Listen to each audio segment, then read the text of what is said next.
Dawson Creek acknowledges that we are privileged to live and work on Treaty 8 territory and the traditional home of the Cree, Danazay, Saulteaux, Sicanee, and Slavey First Nations. We value the Métis peoples that live and gather here. We commit to upholding the respectful relationships these nations have built with the land, and we acknowledge our responsibility to carry that forward today and into the future.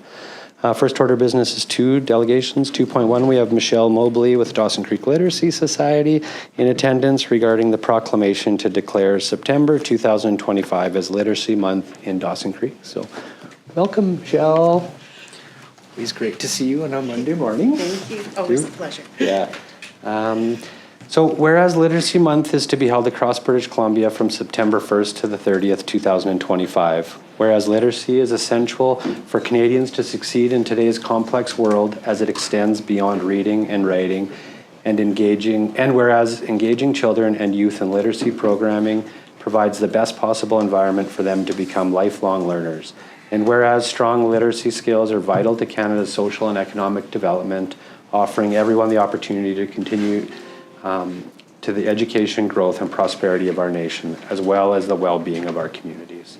And whereas many organizations across British Columbia and Canada, including the Dawson Creek Literacy Society, demonstrate their commitment to literacy by fostering a culture of community-based learning. Now, therefore, I, Darcy Dober, Mayor of the City of Dawson Creek, do hereby proclaim September 1st to the 30th, 2025 as Literacy Month in the City of Dawson Creek, and encourage all citizens to join me in this worthy observance. So, yeah, just congratulations. And thank you for what you do. I think it's, I maybe didn't know a lot of what you offered and did for the community until I got into this role. So being exposed to that and seeing it, it's just, us on this side and council in the city, we're just very appreciative of what this Literacy Society brings to the community and how it truly helps people. So, yeah. So thank you very much. You bet. So I don't know if you wanted to say anything or... You're good? Okay. All right. You guys hear me do the same thing twice a year. So Yeah. We enjoy it. We do, yes. Do you want to hear it again? Absolutely. Yes. Okay. Well, I will just give you the mic just for Okay. any of those that are watching. I will then. Yeah, there you go. So unfortunately, the statistics haven't changed a whole lot. Almost half of people in British Columbia struggle with things like reading a newspaper.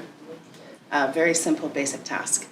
More than half of people in British Columbia have trouble reading graphs, calculating interest for a car loan, basic numeracy.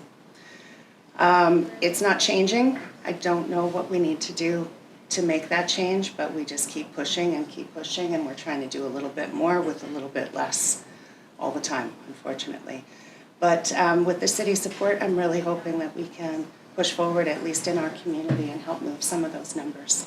Thanks very much for recognizing this. Yeah, perfect. Thank you. Thank you. You're welcome. All right, so we're going to get a picture. All right. Here's more. Oh, yes. It's being in the hot seat. Yeah.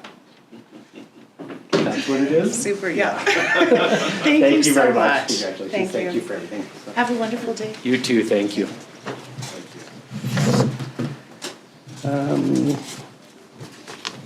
All right, next order of business 2.2, Craig Sliwowski, track supervisor with engineering services, CN Rail in attendance, to proclamation to declare September 15th to the 21st, 2025 as Rail Safety Week in Dawson Creek. So welcome, Craig.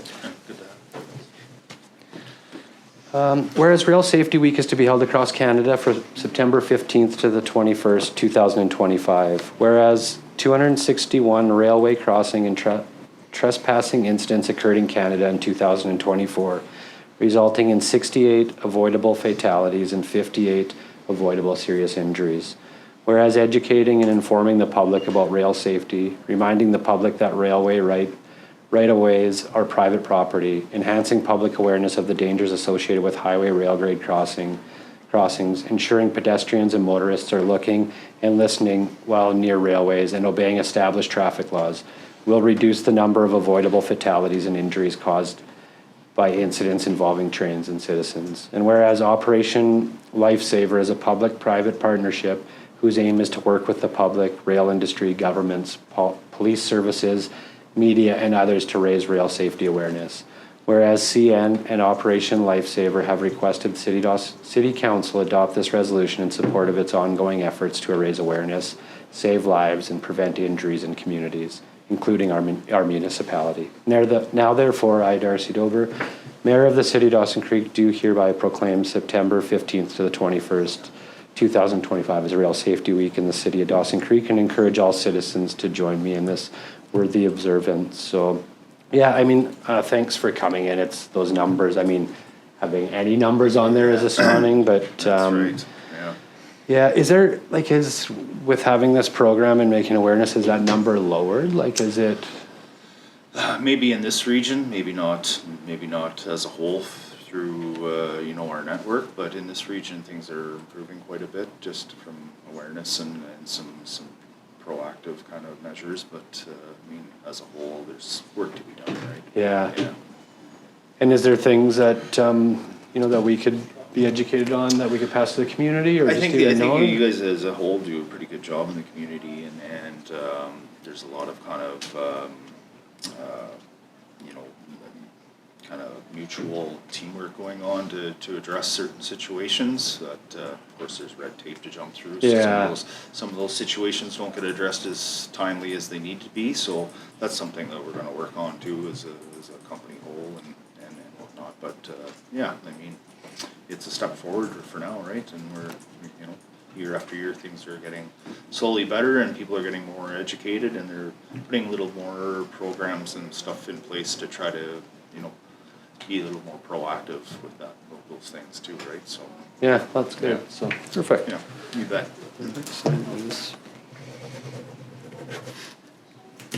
Perfect. Well, thank you very much It's for always a coming pleasure. in. Thank Yeah, you. yeah, you bet. So.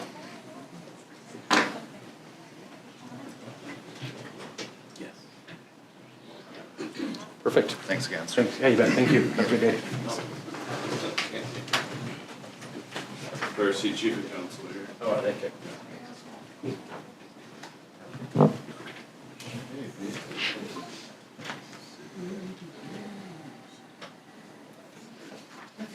right, we're just going to vary the agenda to 16, recess to close meetings. So 16. Clear microphone. Thank you, Councillor McDonald. It's going to be one of those days. Right? It's going to vary the agenda to 16. Recess to close meetings. So for agenda items 2.1, section 91K, negotiations and related discussions respecting the proposed provision of a municipal service that are at their preliminary stages, and that in the view of council could reasonably be expected to harm the interests of the municipality if they were held in public. And section 91J, information that is prohibited or information that if it were presented in a document would be prohibited from disclosure under section 21 of the Freedom of Information and Protection of Privacy Act.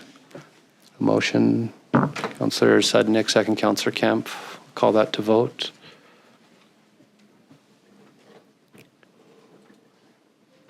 Vote is closed. It's carried. Back to order. It's going to vary the agenda. So next item what we're going to deal with right now is 2025 strategic priority chart, 3.1, 3.2. We don't have an update today, but is there anything new to add? No? Any questions from council on any of? No? All right. Next item is late items. Don't believe there's any late items.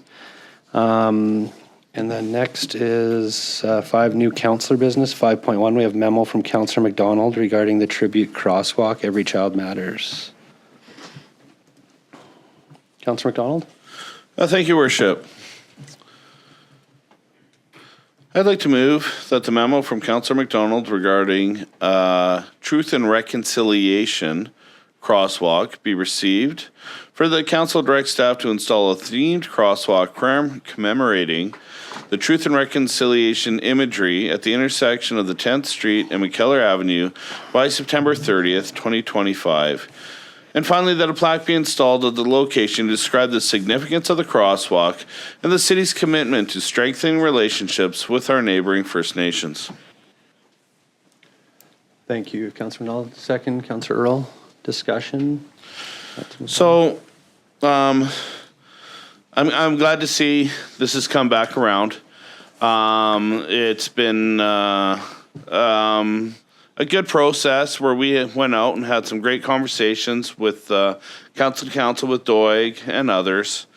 And I truly believe it's time, especially in light of our conversations this morning, right, for us to make a statement of solidarity and acknowledgement of the past atrocities and the ongoing difficulties faced by our Treaty 8 neighbors and all Indigenous peoples. I think it's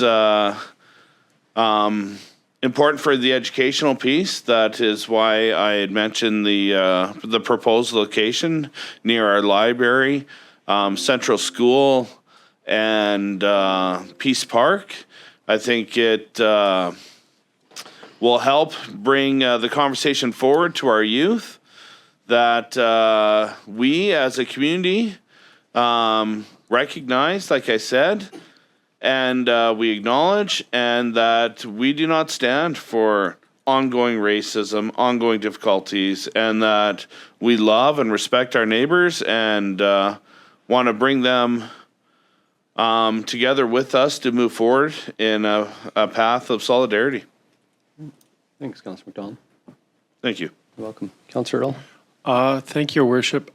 Question through you to staff. The September 30th deadline in the motion, is that realistic if council does give assent for this?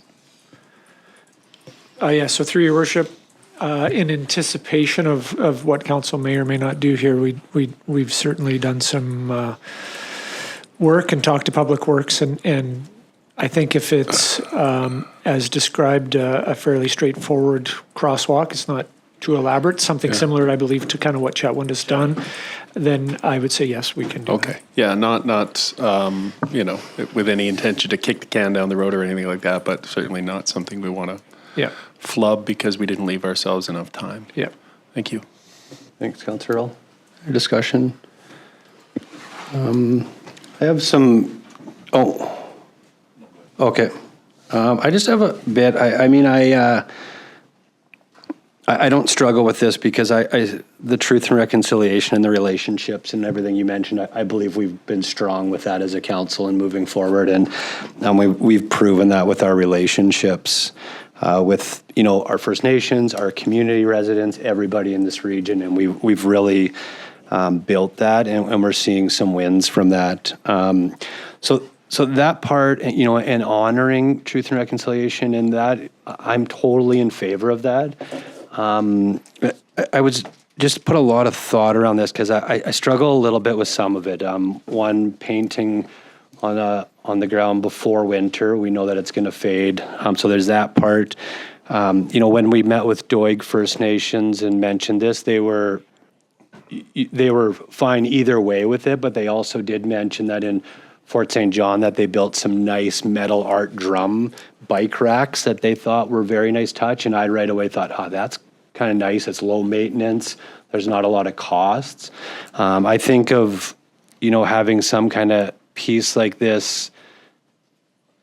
I'm not against the piece, but I also think like to have it as a prominent thing, like in the event center when you walk in, and it's a statement piece, that it's then in a place that, there's a fee to do it. There's not going to be maintenance going forward. So, I guess I'm concerned a little bit about the reality of putting it on the ground and knowing the ongoing maintenance to upkeep it. Not, vandalism is going to happen wherever that is.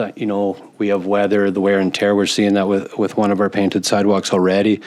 The extra cost, the operations team at the city, they'll do anything that they're directed by council, but there's a lot of things that have been on their plate, and they're bursting at the seams right now too. So, it's just tough. And then I, weigh out that I'm here in this chair to represent our community as a whole and the region, and I'm on the fence about whether I support it or not. Like, it's not that I don't support the idea and all of it, because I believe in everything you said. It's just, putting it, I don't think I can vote in favor of it just because of those reasons. I really weighed out. I put what I felt the positives and the negatives were. I wanted to hear what council said today. But hearing that, I still, putting the positives and the negatives, I just feel like the negative impacts of it can outweigh. And I get the statement piece, but I just feel like that can be done in a different way. And I heard Doig speak about what was done in Fort St. John, and they really, it seemed like they appreciated that, and it seemed like it was multi-purposeful. I've seen them in Fort St. John, and it was good. Not saying that that's the solution, but yeah, I definitely think there's something there. I just don't know about the crosswalk in my eyes. The other part is I fear that if we open up a sidewalk for a great, Every Child Matters is a massive campaign, and it is huge for what children mean, and I believe in that. But to open that, then what do we say when the next person comes here and they have another phenomenal campaign and they want another sidewalk painted? To me, it just opens the door a little bit. I'm just a little uneasy about this project specifically, not the meaning of it, but it's just where I sit with it. So, thank you. Councillor Sudnick? Thank you, Worship. I agree with Councillor McDonald's motion and how it was articulated. I think it's time for something like this in our community. We've already heard from staff that having this done is not a huge undertaking and can realistically be done by September 30th. So I'll be voting in favor of this. I don't think it's easier to come up with what ifs and maybes and reasons not to get something done, but maintenance costs, or this is such a small gesture in a huge picture. So I'll be voting in favor of this. Thanks, Councillor Sudnick. Councillor Earl? Thank you, Worshman. Just to follow up on some of the concerns you expressed, which I do share. I do think, it is a timely and appropriate statement to make. And since Councillor McDonald has been the one pushing and advocating for it, I mean, he's kind of taken the lead on helping inform council in the city what that looks like. I guess with respect to the crosswalk policy, which we did kind of create something earlier in the year with relation to that. And I mean, with respect to what the implications could be for, and I am mindful of that as far as setting a precedent, and what we do for one thing, we have to consider for everyone. I think the only other organization or people we've had approach us about a crosswalk had to do with Veterans and Remembrance Day and something like that. And I cannot imagine if we were approached with that, we'd say no to that of all causes either. So I don't know how many, how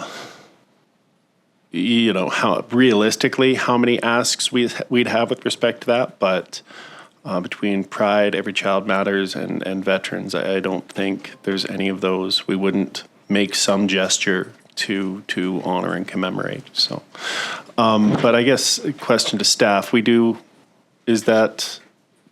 I apologize, my memory's foggy, but with respect to the crosswalk policy, have we created anything like that, or did we balk on that?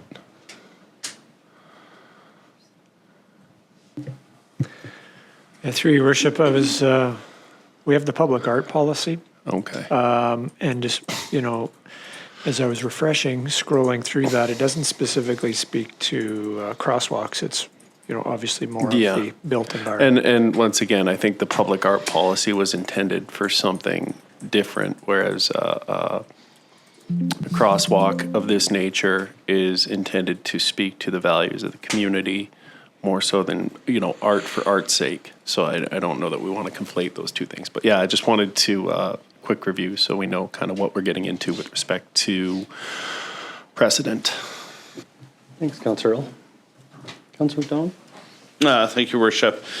And I agree. I think we can't live in a world of what ifs, right? What if we do this and what's it going to cause? I think it's time for us to make a visible statement. We have been pushing hard for our relationships. We have been pushing hard to be good neighbors, etc. I think this is a very simple, easy way for us to make a bold statement and a statement that'll educate, right? And if it is something that is vandalized, I think that just further proves the need for us to educate and repaint and say we will not as a community stand up to stand and allow that racism to prevail, that intolerance to prevail, that we are against it. We will not stand for it, and I just see it as a simple, easy way of making that statement. I appreciate the drums and what you say about that, but I truly believe that falls more in as public art, right? Those drums, are a way of doing public art and that, right? And I look at our neighbor Chetwynd and their crosswalks. They're simple, they're beautiful, and they're a good statement, right? And I think it's simple for us to do the same. And I agree with Councillor Earl. If somebody comes to us and asks us about a crosswalk and for Remembrance Day for our soldiers and everybody who's served for us, I would absolutely look at that as well and say yes, right? But I don't think it's going to start an avalanche of themed crosswalks throughout our community. You're talking 3 very big, bold initiatives throughout the nation, throughout the world, honestly. Yeah. Thanks, Councillor McDonald. And I'm not disagreeing about the statement. Yeah. Part, one bit. I'm on the same page, and I believe in that. It's just more, being where it is, that's really where I was coming from and having a hard time with it. So I appreciate us being able to have open dialogue and have those conversations. So thank you. Any other discussion?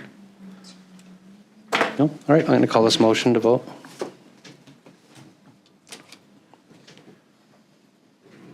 Vote is closed and it's carried. 1 opposed, myself. So next, 5.2.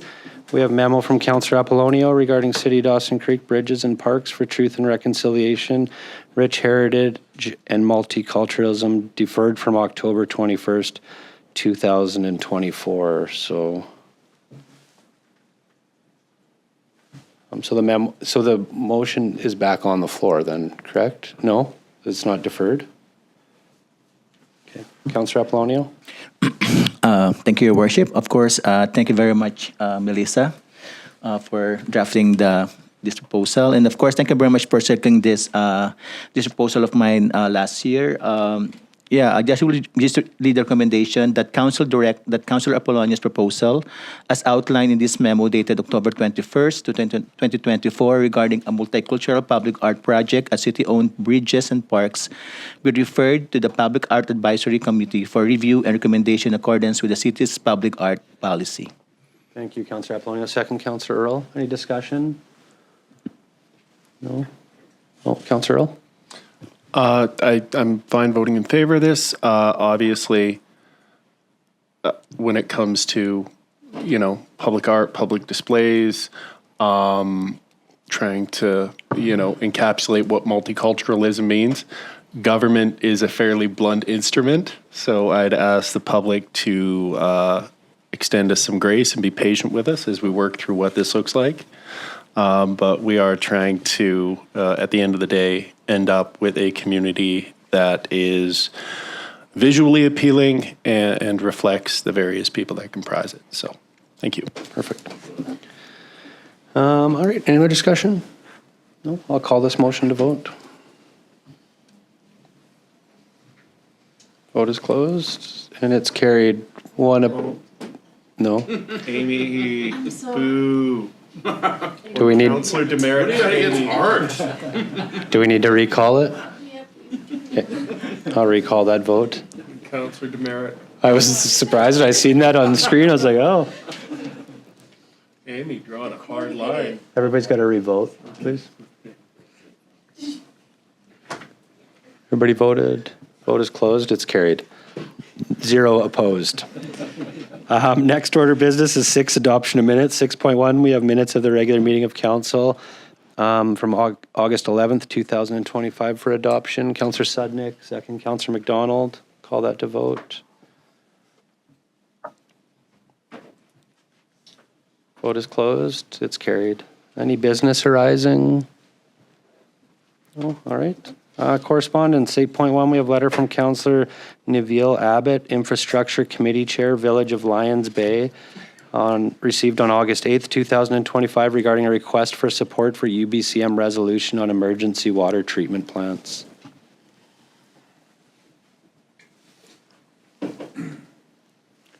Thank you, Councillor McDonald. Excuse me. Thank you, Worship. I'd like to move that we receive for information. Thank you, Councillor McDonald. Second, Councillor Apollonio. Any discussion on receiving for information? No, I'll call this motion to vote.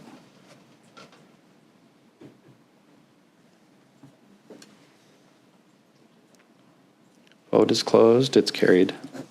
Next, 8.2, we have a letter from Kevin Bryden, Safety Manager, Dawson Creek Cooperative Union, received on August 21st, 2025, regarding Independent Commission of Inquiry into Community Events Safety Recommendations. So here's before this goes to council, could get a little of an update maybe just to the letter. I don't know if Ryan or Devin wanted to speak a bit to it on what the changes are and what this means.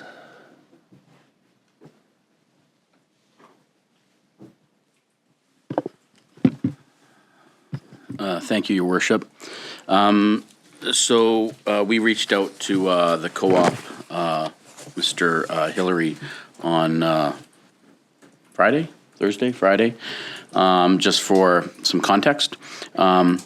They are, much like the rest of community groups or event organizers, do agree that event safety and public safety is paramount to everyone, but really just the uncertainty of what the province might be providing or issuing or considering from a legislation or other aspects with respect to ensuring public safety happens, whether it be a public event or private event in a larger area. And so their concern is just ensuring that putting their voice forward in terms of, that there could be some onerous regulations or aspects that may impact future community events that many volunteers and their organizations may bear the brunt.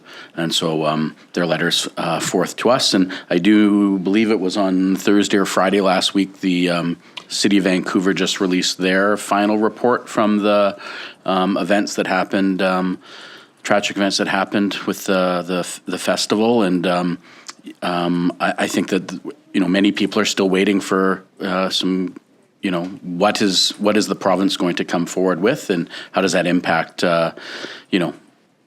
organizations, for profit, not for profit, communities, etc., across the province.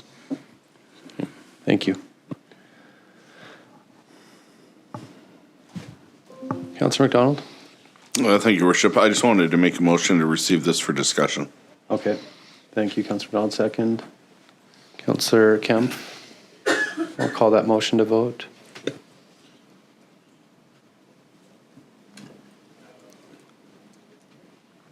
Vote is closed and it's carried. Go ahead, Councillor McDonald. Thank you, Your Worship. Through you to staff. So they make suggestion that they've been giving many more tasks to do in regards to preparing for a community event.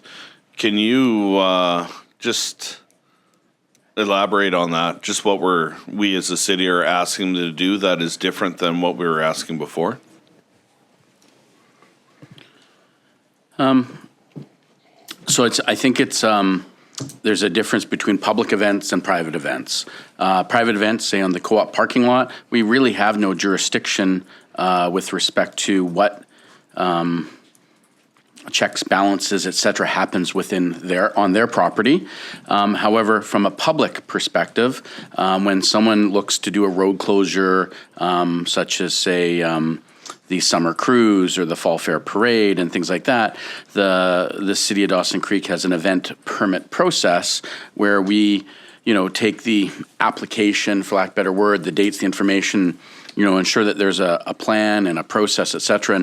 And part of the I'm going to say several months ago, we have updated our event permit process as part of the preliminary findings from the commissioner, from the public inquiry, to ensure that some of the information that we're requesting, that we not necessarily follow in line, but as a good best practice of ensuring that there's a safety plan. So we already included a bunch of items as part of our event permitting process, but we've taken some of the recommendations, which I think are smart recommendations, and one of those I know was having people include a safety plan. And it, depending on the event, the scale of the event, the complexity of the event, what the event is or what it isn't, and where it's located, and so many other items that sort of go in that algorithm, would determine if it's as simple as, call, for the police or fire, ambulance, or whatever it is, or it's going to include a much more detailed safety plan depending on what that event is.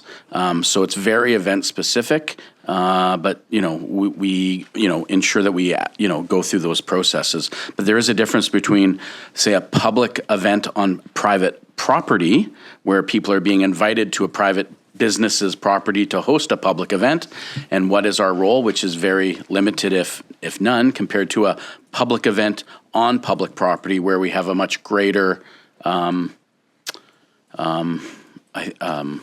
aspect in terms of our involvement. Thank you, Ryan. Thanks, Councillor McDonald. Any other discussion, Councillor Earl? Thank you, Your Worship, and thank you, staff, for making that distinction. I guess then the concern expressed in the letter is that some of the smaller nonprofits that maybe don't have a ton of administrative capacity are going to be deterred from hosting public events by the prospect of having to come up with a safety plan.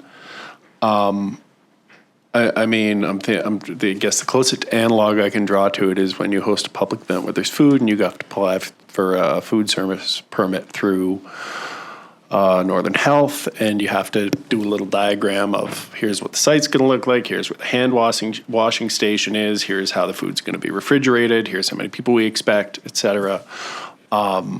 Is that comparable to what we're going to be asking? I'm just saying, is there some, and I'd imagine if nobody's come up with it yet at the municipal level in BC, given the recommendation, somebody will, some sort of click-through form that allows people to identify the nature of the event and will spit out some sort of template that they sign off on. I'd imagine that's where I don't have a crystal ball, but it seems like for 90% of the events that people are hosting in public spaces, so, even a Microsoft form of some sort would be sufficient to create a template to get them to identify the nature of the event. But we might be jumping the gun on having this discussion. Yeah, so I think a couple things are across the province. Every community event, every situation, every location is different, and so I don't think it's one paintbrush sort of does everything. I do know here, and some of our processes is that we're not to step in the way of the organizations. We're here to help and assist, and so we're not, necessarily. We remind people that if they're using bouncy castles or they're doing things around electricity, that they do need the appropriate permits. They do need, if there is food, that there's a Northern Health aspect to it. And I think that is common across the province. And I think some jurisdictions are much more stronger in terms of their event permitting in the Lower Mainland due to the nature of the population and roads and access and a whole wide range of different things. With respect to our event permits, I think I'm going to say a year and a half ago, we went through and sort of took the best practices across the province for our own event permitting and understanding what is our role as a municipal government compared to a health organization like Northern Health or an RD or whatever it might be. And of note, our event permit applications are all fillable PDFs, so it's pretty quite I don't want to say quite simple. There's an application, and then I think the big thing, like in most cases, you can put so much in writing, but one of the things that we do is we ensure that we reach out to the event organization and have a conversation about their event and help them walk through the steps and the processes with it. So it's not just everything's in paper. We ensure that we have a touch base with them as well to ensure that their event is set for success. Thanks, Ryan. Thanks, Councillor. Any other discussion? I'll call this motion to vote. Or no, I already did. No? Is there anything else that anybody wanted on this one? No? All right. I'm going to go back in the agenda to 2.3. Taylor Mills, Executive Director and board members from the South Peace Art Society in attendance regarding the programs and initiatives and funding support. So welcome, Taylor and the board. Good morning, Tamara.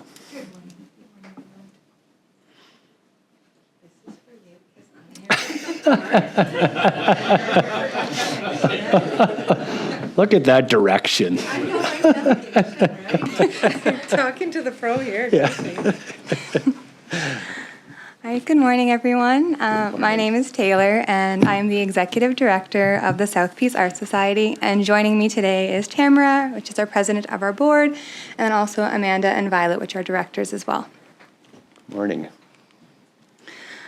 The South Peace Art Society is a cornerstone for the arts and culture in the Peace Country and is a central gathering place where people from all communities can come together and are welcome to create, share, develop, exchange artistic and creative knowledge and experience and skills. Essentially, we want the gallery to be a hub for the arts. So at the gallery, we are very proud to offer many services and programs because our goal is to foster a lifelong relationship between the community members that we serve and the arts. And we do this by offering 4 core programs that I will highlight today. So firstly, we have our curated exhibitions. Those are planned by Kit Fast, and also he puts them on display. He organizes it and gets the volunteers coming through, so he does that in its entirety. Next, we have our artisan consignment shop. We highlight a variety of local artists and regional artists, and that is managed and maintained by our administrative assistant, Gwen Hawkins. We also have our youth education program, which offers artistic literacy, creativity, problem solving, and social emotional skills to the youth in our community, and that is taught by our education manager, Amanda Ennedy. And finally, we have our framing department, which provides a very important community service, and that is run by Paige Fortier.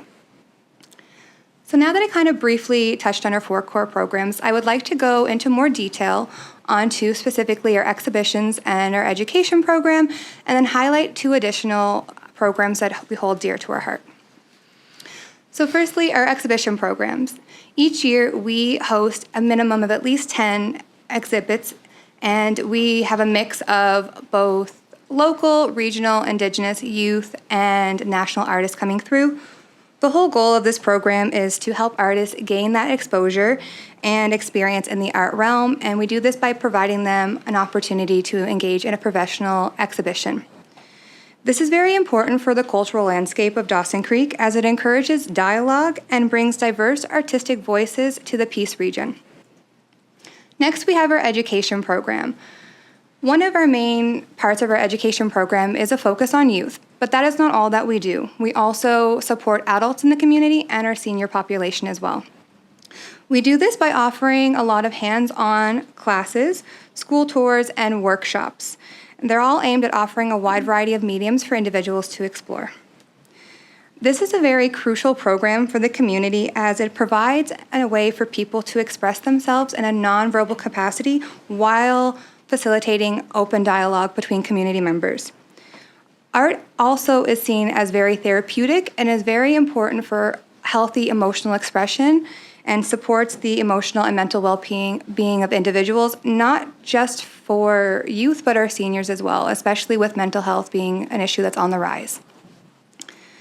Additionally, art is a means of connecting people. It connects people and culture, which in turn creates a sense of place and belonging within the Peace region, and it allows us to celebrate together and come as one. We also have our Artist in Residence for an Indigenous Artist program. This offers mentorship opportunities, resources, workplace, and a curated exhibition at the end for an Indigenous artist within Treaty 8. Through this program, the goal is to amplify Indigenous voices, support cultural resurgence, and address the barriers of Indigenous representation in the arts. And finally, we have our Art Walk. It is an annual event that we hold each summer, which connects artists and local businesses to showcase art across a variety of communities within the Peace region, such as Dawson Creek, Fort St. John, Hudson Hope, and Chetwynd. The goal of this program is to increase the visibility of the artists within the communities, strengthen community pride, and stimulate local economy through cultural tourism. We do this by creating maps, and it allows tourists as they come through to explore the culture through the arts and then also support small businesses.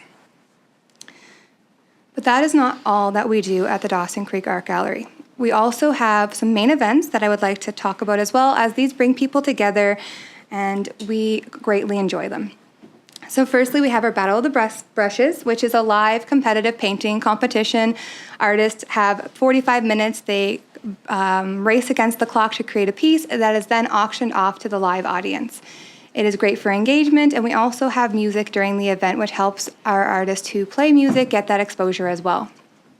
We also have our Christmas membership show and artisan market, and we decided to pair that together because for our members, we offer 2 shows, one in the summer and one at Christmas.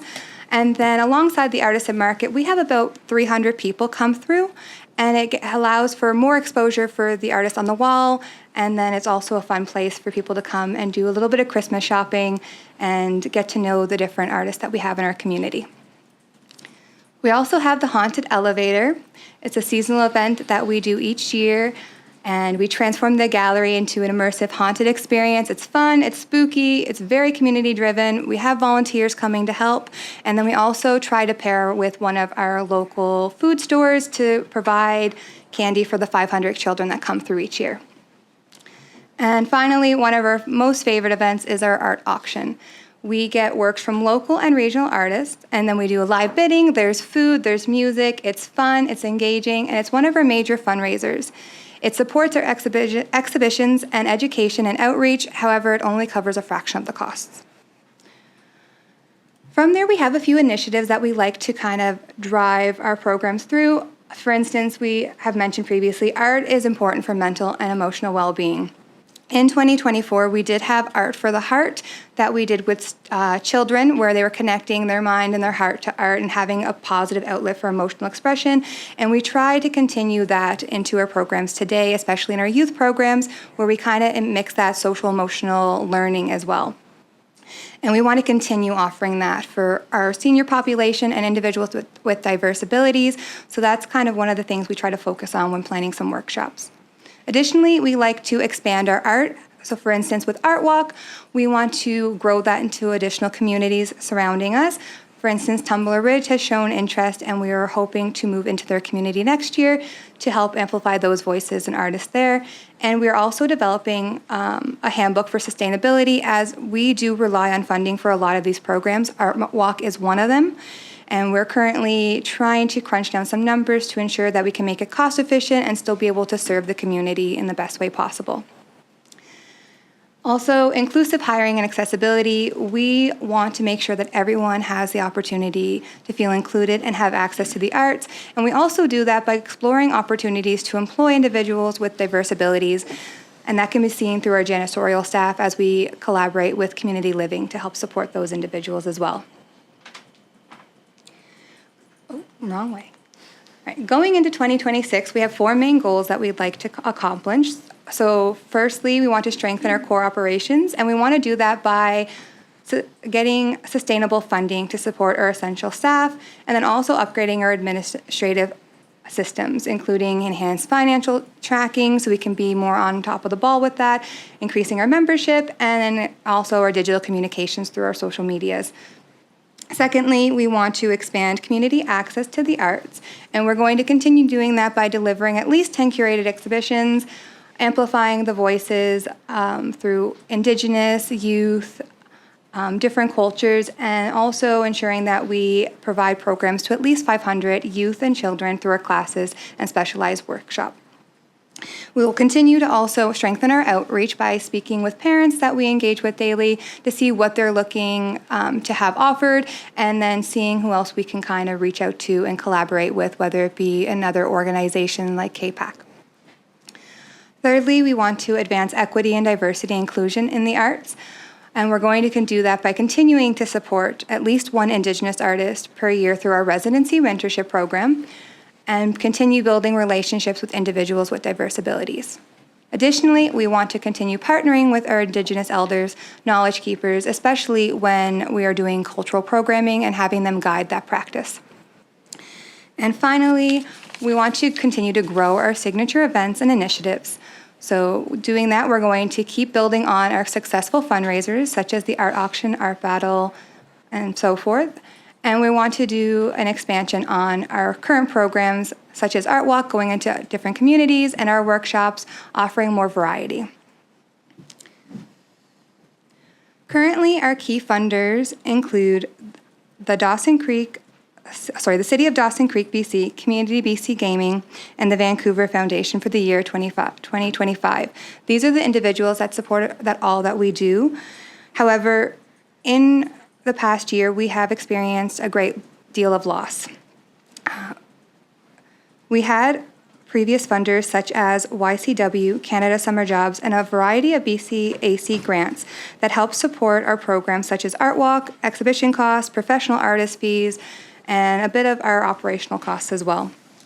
However, due to the recent loss of several funding sources, and with funding pools being oversaturated, many art organizations, including ours, are feeling the impact.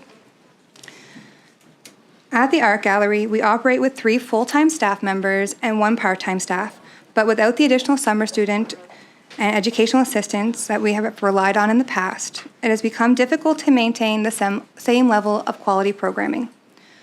Unfortunately, as you've seen earlier this year, we had to ask to dial back our hours, as we cannot accommodate the 7-day-a-week opening in the summers for our tourists.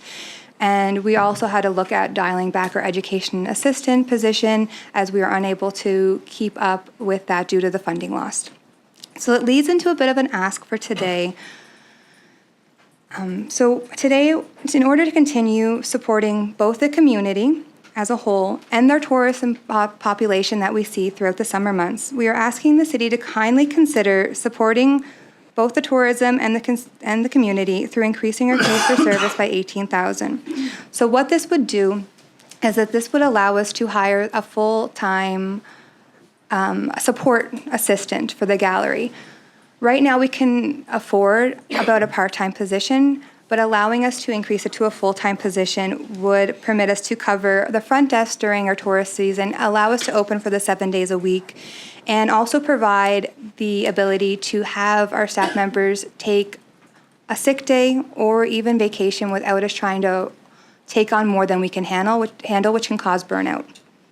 Additionally, this would help us with our education, as well as we'll be able to offer quality classes without dialing them back. Currently, we are looking at removing some of our classes to accommodate the loss in funding, but this increase would allow us to continue offering our quality program without overburdening our education manager as well. Thank you so much for your time today, and I'd be happy to answer any questions you may have. Perfect. Well done. Thank you very much, Taylor. I guess just before we get to the asks and open it up to council, I just to thank you for the presentation. It was, it's just great, and really thank you for what your contribution is to make our community a better place. I mean, our community is built on our people.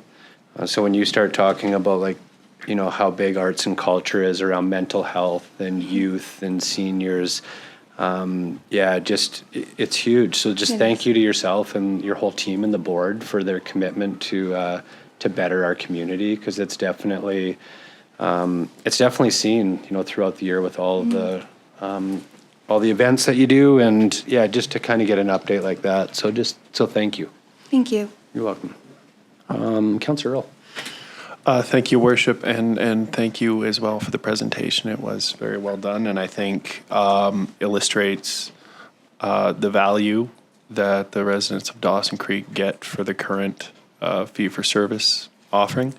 I guess just a follow-up question with respect to the summer student funding, and I know a lot of organizations like yours were kind of blindsided by, I don't know if it was changing parameters or just changing priorities on their end. Did anybody from that initiative or organization communicate to you why the funding was pulled back and whether that's, I mean, did they give you a reason? I mean, I assume, given some of the signals we're getting from provincial and federal governments, that they're not going to be opening their wallets for more programs like that anytime in the coming years, given the state of their books. But was there any reason provided, or was it just a matter of? Yeah, so I actually had to reach out because there was no reason really provided. We got the letter letting us know that we're not getting the funding, but upon reaching out, they essentially said there's a lot of applications coming through. It's oversaturated right now. It goes through a committee, and based on what the committee decides, it kind of gets delegated that way, but there's no what could I have done better provided. Essentially, it's kind of the luck of the draw and kind of where the committee decides to kind of put the funding. Okay. Thank you for the clarification. Thank you, Councillor Earl. Any other discussion? Questions? Councillor Earl? I guess, and just for my own edification, the current fee-for-service is, somebody knows? Sorry, either through you to staff or through you to Taylor, if you have off the top of your head. I don't know the exact number offhand, but it's around 21,000. Is it still 21? I thought it was Yes. 21. I wasn't sure if it had gone up in recent years.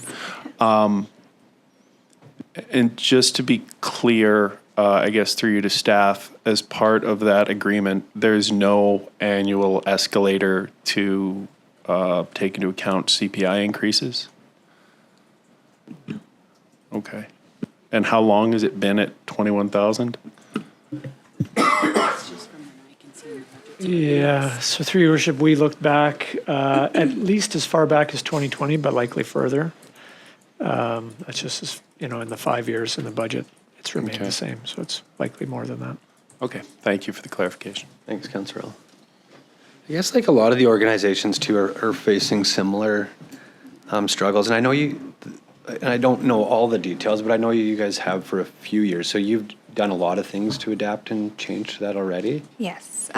So last year we did lose some funding as well, and we've adapted and tried to mitigate cost as much as possible. However, we're seeing more of a decline in funding again this year. It seems earlier on there was a lot of funding available, especially when we were going through COVID. But as we kind of get back to, I guess, a normalcy, those fundings are kind of getting pulled back. And are those funders, are they, I guess just with a different lens, like are they provincial or federal? Like, because that's one of our roles is that we can advocate to those different, whether it's MLAs or MPs, if there is certain ones. But is it just because everybody is facing the same pressures that more people are applying? Or is it that they're actually federal and provincial jurisdictions? Are they pulling funding back on those?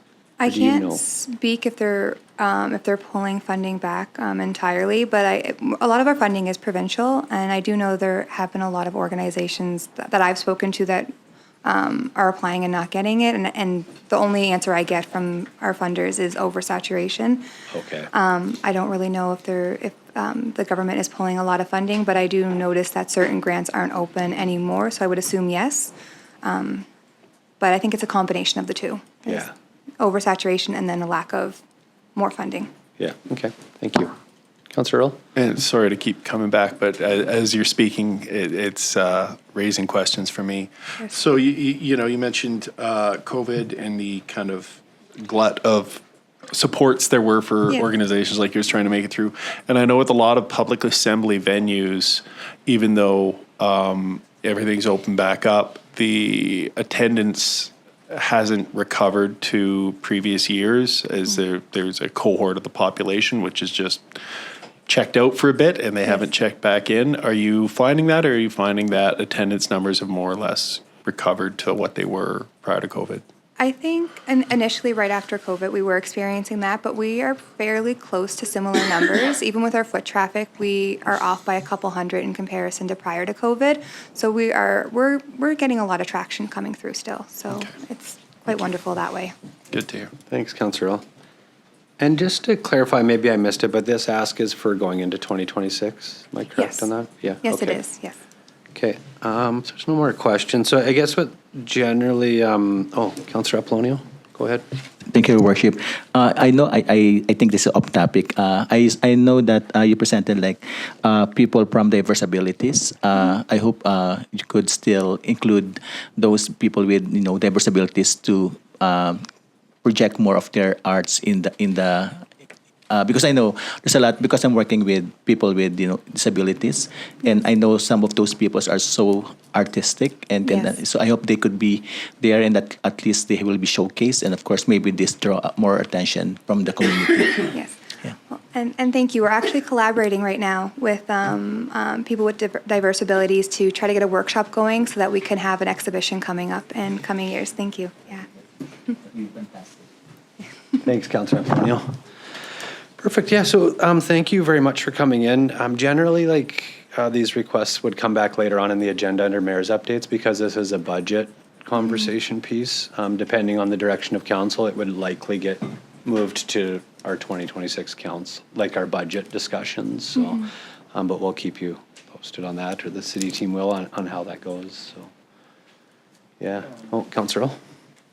I guess a question to you, for the sake of your own planning purposes, when would you need an answer back from us?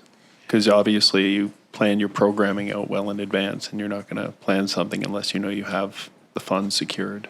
It would be good moving into 2026, so by January would be lovely, because we try to plan well in advance. We've already kind of pulled back a game plan to help us kind of navigate that in the meantime, but it would be helpful by January. If not, we completely understand. We know that it is very busy over here, and but essentially, yes, January. Okay, thank you. Good question. Thanks, Councillor Earl. All right, no more questions. Yeah, thank you very much for coming in and for what you do for the community. And yeah, Thank you so much. you're welcome. Enjoy the day. Thanks.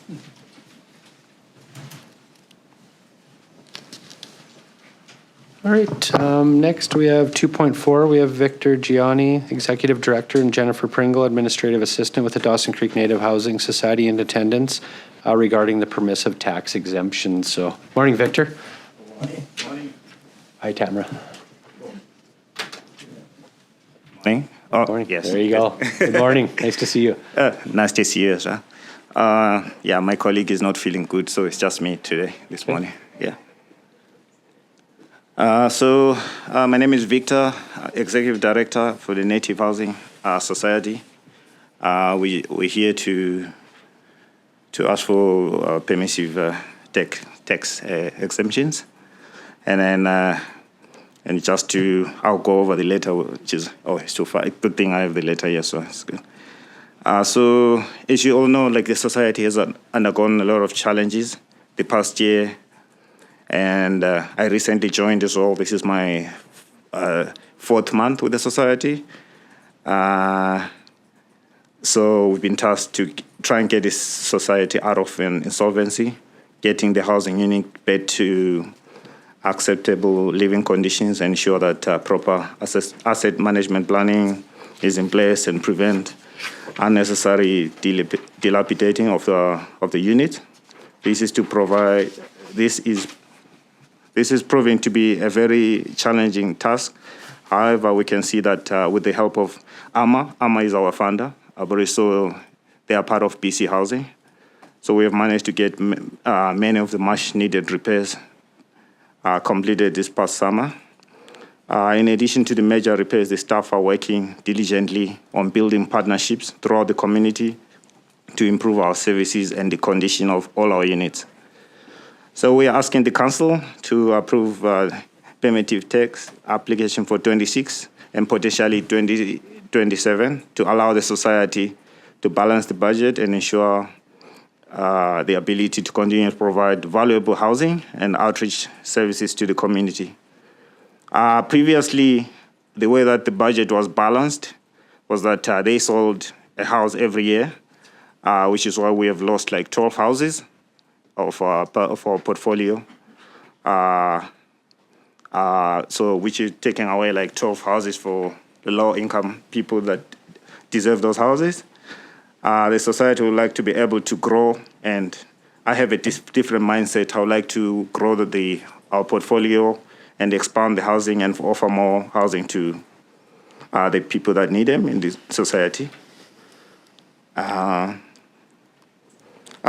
staff and director understand that it's a very big task to ask to request this many permissive tests, and we'll request that if possible, you grant us like a few of our units. And I know already that we have permissive tests at Driver House, and we have 41 houses in total, other 41 houses besides the Driver House. So asking that maybe the council could look into maybe giving us a relief in, if not all, part of the houses. That would be really appreciated. So the society recognizes that most of the issues that have been created over the years can be prevented moving forward by assisting our tenants in the rent geared to income with life skill support and training opportunities. When tenants stay in the rent geared to income for multiple decades, it puts a backlog in our system and doesn't allow others who need to support to come back. This is evident in the long wait list that we have. So we have people that have lived in our houses for over 20 years. So now my goal is to try and see how we can support those people to eventually maybe move out, maybe buy those houses, and then we can buy new houses. And then we can also create, because on the wait list now, I have like 46 people waiting to get into our houses, but I don't have any housing. And so the goal will be try to move those people out, and then I can have more houses. Or if eventually I get more grants, we can build more houses so that we can get more people into the houses. So this year, the society has partnered with Northern Lights College to offer one of the it's called the Introduction to Facility Maintenance Program, which we have managed to work together with the college. So we're gonna be having 12 students that are gonna be doing their theory at the college, and then they're gonna come to do their practicum on our housing, which is a win for the society because we get 12 students who work with our maintenance team to work on our houses to bring them back to life. And then also we get funding as well from the ministry to get those students as life skills which they may use going forward. And also empower our tenants, so because this was targeted at our tenants, so to help those tenants who are not doing anything to have source of income that will help them to maybe afford their own houses maybe in future. Yeah. The staff is continuously exploring other creative ways to meet the needs of the tenants and the society. While there's been many grants available that could help, one of the challenges is getting grant approval is because of the current financial state that the society is in. If the society could get at least 1 or 2 years of permissive tax, that will help us to try and rectify our cash flow issues, and then to try and clean up our books, so that way we can apply for more grants. One way of the society is addressing additional need of communities outside the housing is we do have our Aboriginal Homeless Outreach Program. So this is a rent subsidy. We do offer rent subsidies to other people, like low-income people, not necessarily indigenous. They come to us, they can't afford rent. We give them $300 rent subsidy that goes towards their rent. And then also the outreach program, our outreach coordinator goes out and meet low-income people all over Dawson Creek to try and help them apply for programs like SAFER that can help them to supplement their income. And she helps seniors as well, and seniors to apply for forms like CRA forms, tax applications as well. And then just most recently, we did an AHOP program there was a community barbecue at the King Park last month on the 25th, which was well attended as well. That was just to showcase who we are and what are some of the activities that we do. And our target was the homeless people in town, just to also not only get them a meal, but also to let them know that as a society, we have a branch that can help them if they are in need as well. So that was really well attended. That was really nice to see as well. And then she also provides transportation to, say, the seniors who don't have transportation. They want to go to hospital appointments. She can take them to appointments, or they want to go shopping. She does that as well.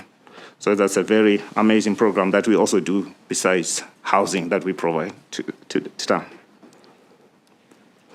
So we have been led with a lot of cleaning up to do by the previous staff. I think everyone here has seen, like in the news, like the society, a lot of funds was misused, and so we're under an investigation. RCMP is investigating to see if they're gonna prosecute anyone. But at the moment now, we are just, it's just like on the investigation stage. But the society did lose a little bit of money. And from our analysis was, so the rent that was being paid by the tenants wasn't going into the society, but it was being diverted somewhere else. And which is why, like, the society wasn't able to carry out its mandate, because the society didn't have enough money. So yeah. So now, but that's all I can say for now. But it's still under investigation. But so in the 4 months that I've joined the society, we managed to talk to our funder, and they availed to us some emergency funds. And so for some of the highlights that we have done is that I've managed to change 17 roofs of our houses. And then we have done 3 complete bathroom makeovers. I have done 2 deck touch-ups and 1 complete deck complete build. And then we've done, we have changed 25 hot water tanks. So this is what we've managed to do so far. But the goal next year will be to try, because I think everyone who knows our houses will know, like, from the outside how terrible our houses look. But I want to change that narrative, because I know a lot of people have been saying, well, it's easy to see a house if it's a native housing because of how it's kept. But I want to change that narrative and try and work on touch-ups, painting the houses. And my biggest concern now is to try and build out our image, to try and get us out there, clean up the image for people to see us in a new light, that, you know, we are new, we're fresh, give us a chance, we're here to turn things around. And I've had contacts as well before. I've spoken to the mayor to try and build that relationship, and I've spoken to the MLA as well. And then I have a good working relationship with the co-op as well. They're willing to come on board and help us as well. And then the Rotary as well, they were part of the event that we did. So, well, of course, because I don't think they have a choice, because I'm a member of Rotary, so they have to help us. But so that's where we're at, try and build those connections to try and turn the society around, and then also try to apply for more funding to get more houses, because I think there's a big need for more local, more low-income housing in town. Yeah.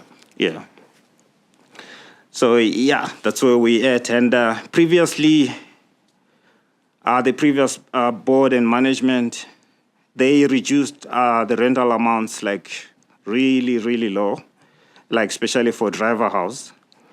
We have people, they average paying like 448, which makes it very hard for us to sustain that building. And now coming in as a new person, of course, now I'm being seen as the wrong person, because now I have to try and create, because I'm coming in from a business perspective to try. I don't want to, because I've been accused of trying and make the society profitable, but that's not what I'm trying to do. I want to make sure that the society is sustainable. Just like the previous speaker who spoke about funding, we do get funding from AMA, but when I went to their conference, they told us 2028, they're going to be pulling the plug. So they're giving us ample time to work on sustainability strategies, on how we're going to be sustainable without the funding. So now, this is what I'm busy thinking about as well. But also the challenge now so for rent geared to income, because it's reviewed every year, it's easy to change those rental. But I mean, for market rentals, so the people in Driver House, the only way that I can try to increase their rent is every year, that 3%. And so that will take us time before they can get to those sustainable rental amounts. But that's the challenge that we have, because as the Residential Tenancy Act, I cannot touch those. So I have to follow the law and to Understandable, yeah. Yeah, so that's the biggest challenge we have. So this year our budget, we were able to match our budget to have a legal surplus, because there was a house that was sold, and then also we got a top up because AMA was doing a review when they saw some discrepancies in our books, so they held some monies back. So now when we came in with a new mindset, and they trusted us and gave us back that money that they were withholding. So which is why we were able to. And then also, when I came in, I found out the society was paying for water and sewage and everything for the tenants, which was amounting to over 130,000, which was costing the society. So now we have implemented a $100 charge to every tenant. That's gonna go to at least relieve the society from having to pay for tenants' water and everything. Yeah. So we have all these measures in place to try and help ourselves. So I just wanted the council to know that, even us here asking for permissive test is because we don't want to be dependent, and we just want a legal help for a couple of years to get ourselves around. And then once we are back on our feet, then we can, we'll be able to survive going forward. And because I think our tax is like 125, that's average. That's what we paid this year for property taxes. Yeah. So it's a lot of money that could have gone towards. And I do understand because I was reading the previous notes that. When you give us tax exemption, it goes towards other residents around. So I do understand that point as well.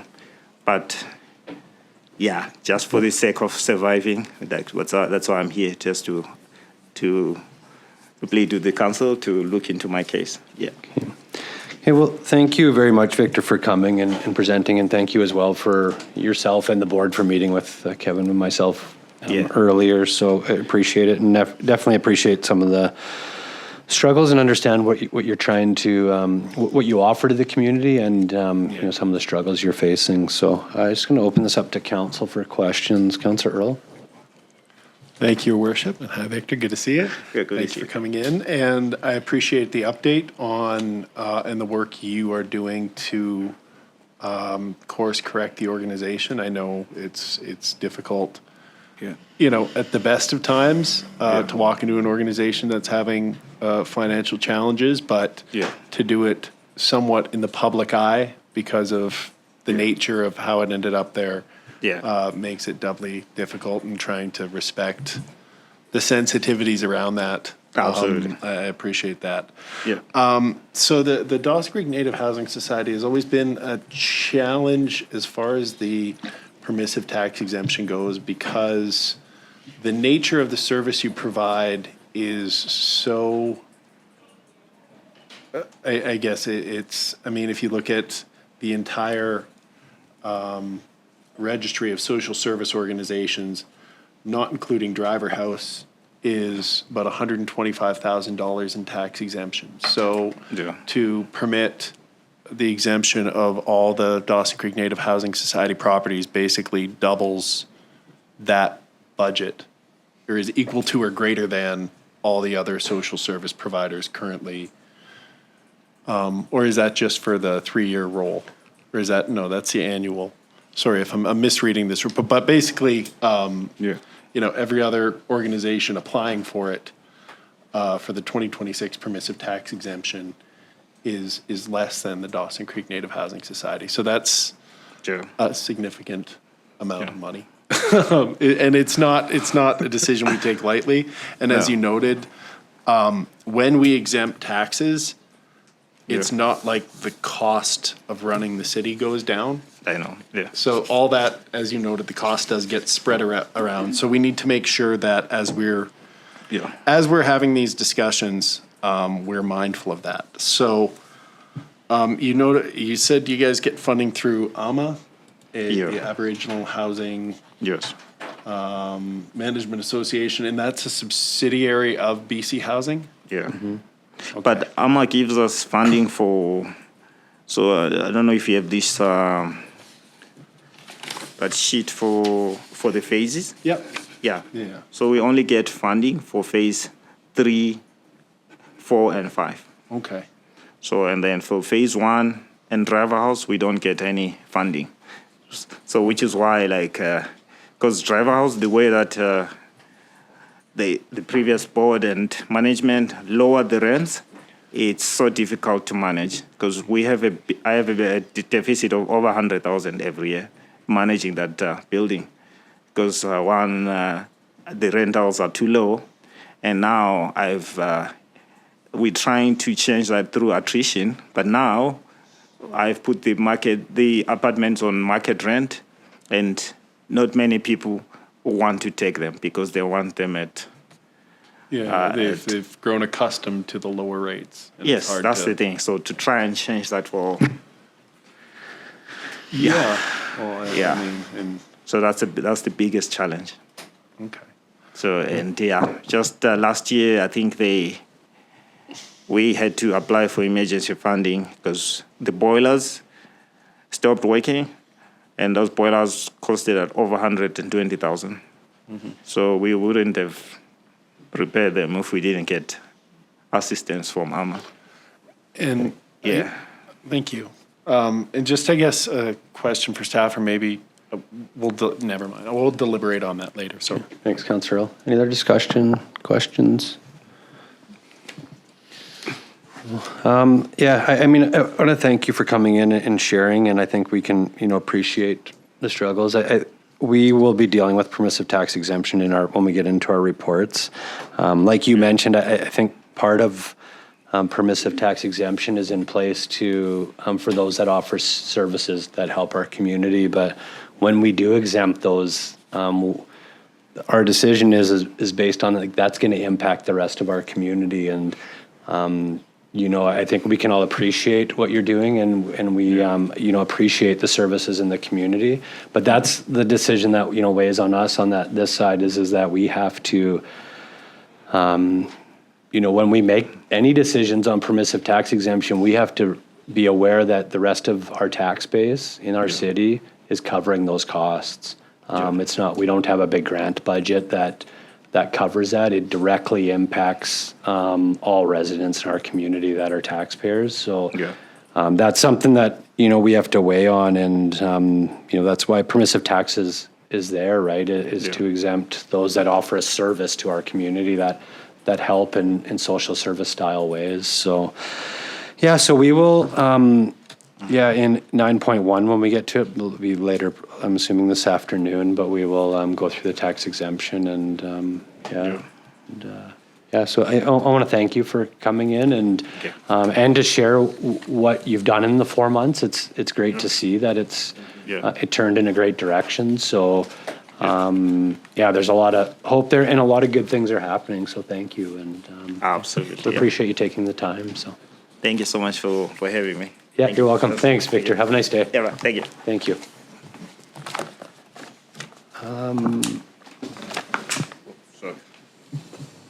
I'd hate to make you wait. I just need to take a 5-minute break, so we'll be fairly quick. So, next, we had 2.5, Sheena Haaf, Executive Director with the Nawican Friendship Center, in attendance regarding permissive tax exemption on 1320 102nd Avenue. So, good morning, ladies. It's still morning, I think, yes? Good morning. Yeah, you just push the button, Sheena, and then I'll turn it on. And there, yeah, the floor is all yours. So good morning and welcome. Hello, good morning. Hello. Thanks for having us. I'm Sheena Haaf. I'm the Executive Director at the Nawican Friendship Center. Thank you for the opportunity to speak. I'm here today to provide an update of the Nawican Friendship Center on 1320 102nd Ave, and to explain why maintaining our tax exemption is critical while we work through our ongoing insurance and structural issues. Our goal is to ensure that the building remains a strong community asset for the years to come. So the current situation right now is we're working with the insurance and Tryon to conclude what's wrong with the building. Tryon has been doing multiple different tests, drilling, digging, to try to find out why under the building is washing away. I think, the insurance said by September 15th, we should have a confirmed answer on what is wrong with the building. Right now, currently, the building is empty. It's being used for mostly storage, our outreach storage, seasonal clothing donations, all our winter donations are sitting in it. And then all the furniture for the building is still in there. The future plan is to hopefully to rebuild and have it reopen for our soup kitchen and offices for the community. To help the community. And then, why we need the tax exemption. So maintaining the exemption is vital for the period. Without it, funds will be diverted away from programming, cultural support, meals, and services to our members. So without with the tax exemption, all the funding that we save just goes back into the community. So to our shelter for meals, to our programming, to our cultural events, and to all the events that we host for the community. Perfect. Okay. Yeah. Excellent. Thanks, Sheena. Any questions? All right, well, thank you very much. Took it easy on you. Yeah. 15th of September, we should know something. Yeah, that's good to hear that there's some light at the end of the tunnel. At least you'll have a date when you might know what the plan is. Yeah, something of how if it has to be torn down and we get to rebuild, which we're hoping because it's a very old building, or if it will just be covered. If it's not, then we'll have to start applying for grants to rebuild or fix the building. Okay. Thank you. Would you be able to, once you know that, could you just let us know so we're aware? So you could either email myself or Kevin, and then we can pass it on to council. Yep. So, yeah. Perfect. Well, thank you very much for coming in and giving us an update on that. And then, like you heard me before, we're dealing with tax exemption today, so we should have all the answers today. So, yeah. Okay. Thank you very much. Thank you. You bet. Have a nice day. Thank you. Thanks, guys. All right. Next order of business is 8.3, letter from Arden Smith, Executive Director of Outlines for Life Society, received on August 26, 2025, regarding a request to maintain community services network sign at 13th Street and 108th Avenue. Councillor McDonald? Thank you, Your Worship. I'd like to make a motion that we grant the request for them to continue on with their sign maintenance. Thank you, Councillor McDonald. Second, Councillor Kemp. Any discussion? I'll call. Councillor Rowe. Sorry, believe I'm in support of this. Just maybe we could get a bit of context from staff with respect to the sign, and they say maintain it. Is that a sign that is ours that we allow them to use? Is it a sign that is exempted from current bylaws, and they're asking us to renew that? So community sign, right, listing all the community services, and I think my understanding is that they just want to simply keep it updated and maintained in a good manner. I don't think there's any issues from a bylaw perspective or anything like that, Okay. right? But it was prior, it was Society for Community Living who had it prior. Okay. And they were looking after it, and so this group is willing to take that on. Okay, so they're taking it. Do we have any kind of written agreement with them? No, around but it, or is it we just kinda a will handshake through deal? this. Okay. If this is approved, we would do that. Okay, thank you for the clarification. Thanks, Councillor Roll. Any other discussion? No? All right, I'll call this motion to vote.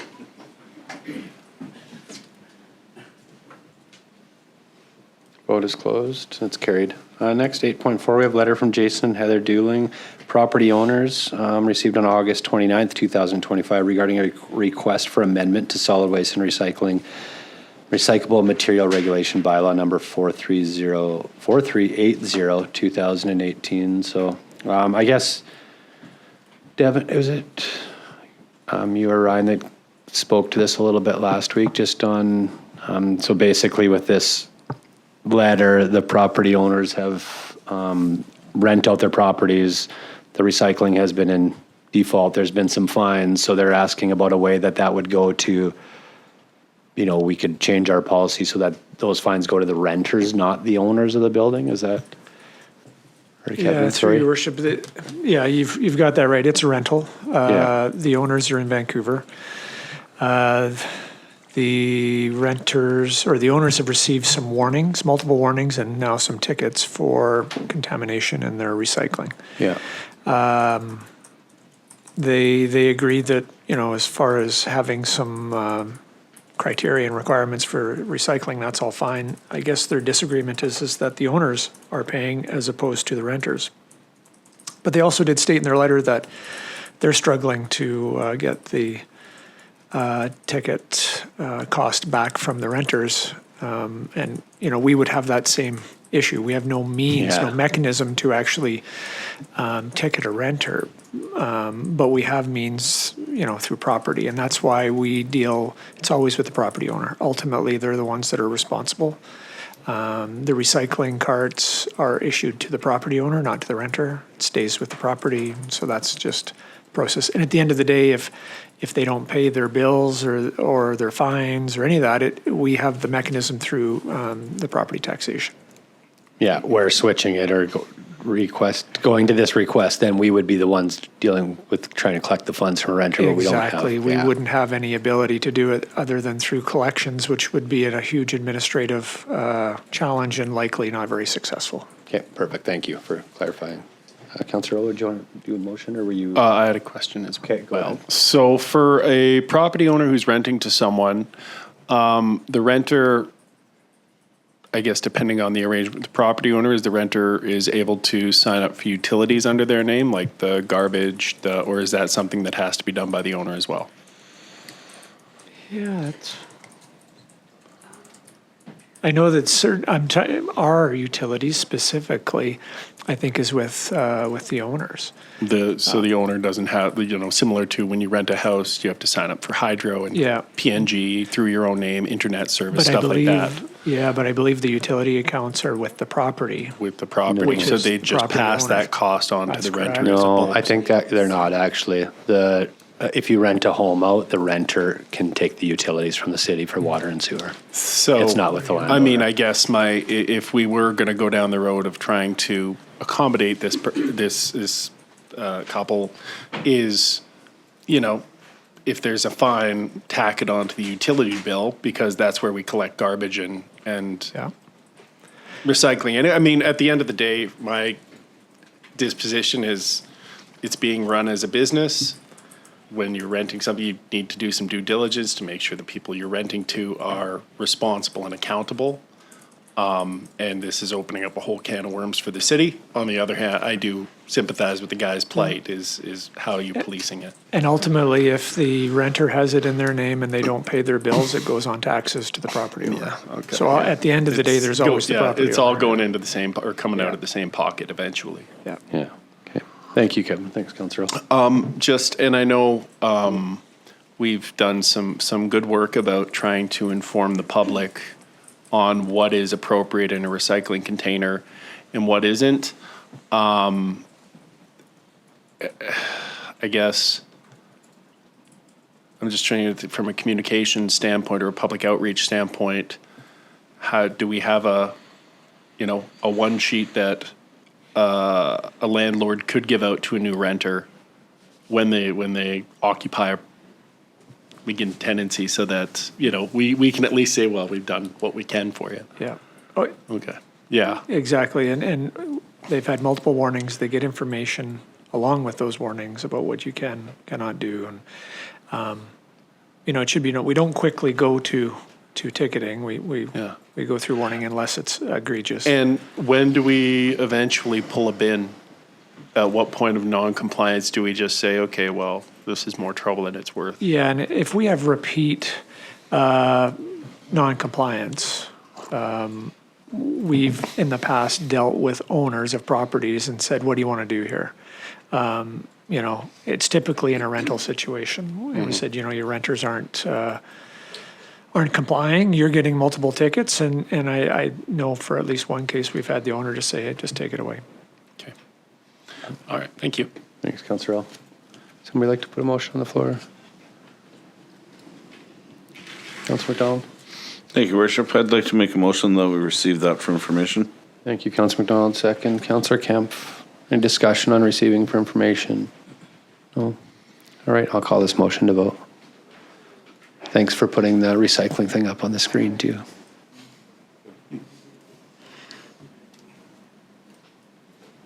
Vote is closed. It's carried. All right, next reports, nine reports. 9.1, we have report number 25-153 from the Chief Financial Officer regarding 2026-27 permissive tax exemption, finalizing participants.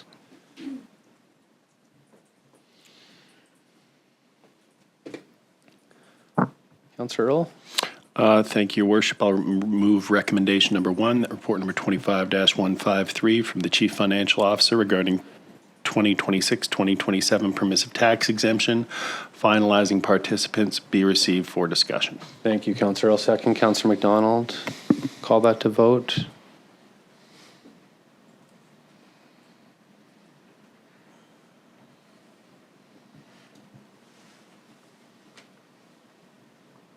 Vote is closed. It's carried. Councillor Earl, did you have anything you wanted to discuss? I guess just one point I'd note, thank you to staff for preparing this. As always, it's a massive amount of work, and this is a tremendously difficult conversation to have. From where we're sitting, all these organizations are doing really, really good work, and there is value to the community, but these exemptions do come at a cost to everybody, and we're trying to find the best way forward. I guess just note, in the Schedule B, you've made the distinction between estimated municipal property taxes and other government agencies. I just want to confirm that the estimated municipal property, so that's exclusively municipal. That doesn't include the other government agent, like the broken out government agencies. So the total then, if we were doing it as we've done it in previous years, the total would actually be like 195 and some change, not the 145, or that 145 is inclusive of the $50,000.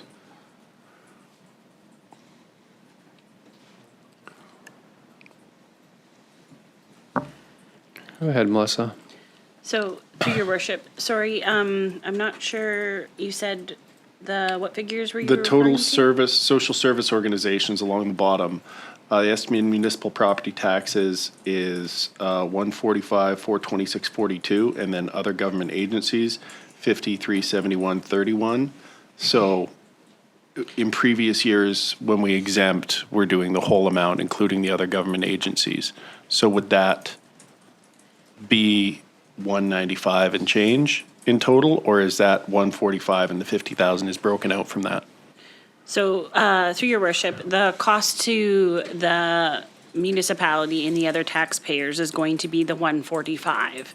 Because as soon as we grant them permissive tax exemption, they're given the zero assessment and therefore not charged the school tax or MFA or BCAA rates. Okay. The RD, we work that out, but, so we continue to provide that column to you so that there's the awareness that if they're not granted, they would pay the total of the two columns. Okay. And The so I total think it's cost. important that council continues to see that, even though essentially, once we give them the permissive tax, really the cost to the municipality is just the one column. Okay. Other than the RD portion, which really becomes, because they ask for a requisition in a dollar amount, we have to spread that over the tax base, which then becomes less. Okay. Does that So, yeah, answer? and that makes, so if we were to say no to everybody, we would save ourselves, or we would gain $145,000 in tax revenue, but those organizations would pay $195,000 to all the other levels of government because their assessment would no longer be zeroed out. Correct. Correct. Excellent, thank you. Sorry about that. No, that's all good. Thanks, Councillor Earl. Thanks, Melissa. And thanks, Melissa, for splitting it out like that. It's nice just to see that on all the reports, just to understand it at that level and educate. So thank you. Any other discussion? If not, there is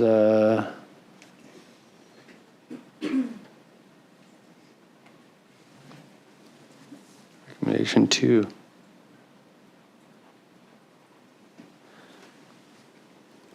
Thank you, Councillor McDonald. Thank you, Your Worship. Just one question before I make a motion. Recommendation number 2, where we denied the exemption for the 26-27, they would still get the driver house exemption that's on the list? Yeah, that's correct, because that's on a previous approval. Right, yeah. so it's just where we would do all the other phases that we're not. We'd be denying the other phases. Okay. Yeah, the second part of that. Just wanted to clarify that Yeah. to make sure.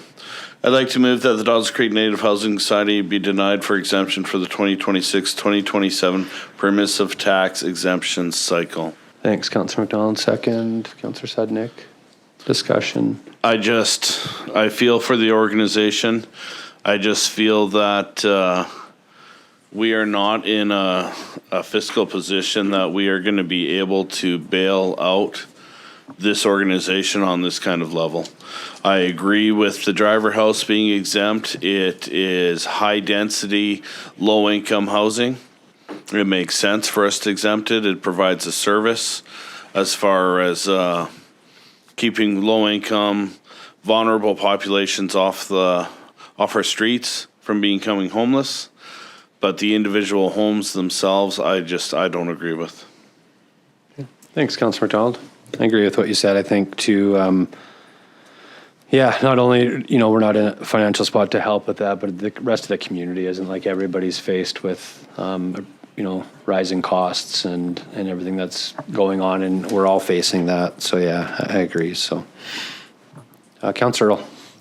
Thank you, Your Worship. I agree. I think there's a place here for maybe BC Housing to step in, as they do with their other properties they own and manage in this town. They do pay taxes for those as low-income housing. And I think, similarly, the Society for Community Living, except with the exception of admin facility and some facilities dedicated to adults with disabilities, I believe they pay the full suite of taxes on their other residences as well. I guess just curious, and maybe staff could enlighten me, driver house, is the rationale for exempting that as low-income housing because having to do with maybe some disability of some of the people that live there, or was it just as part of the original agreement? Because I think the city provided the land for it, correct? And was that kind of part of the original agreement? If it was built, we would exempt the taxes? Yeah,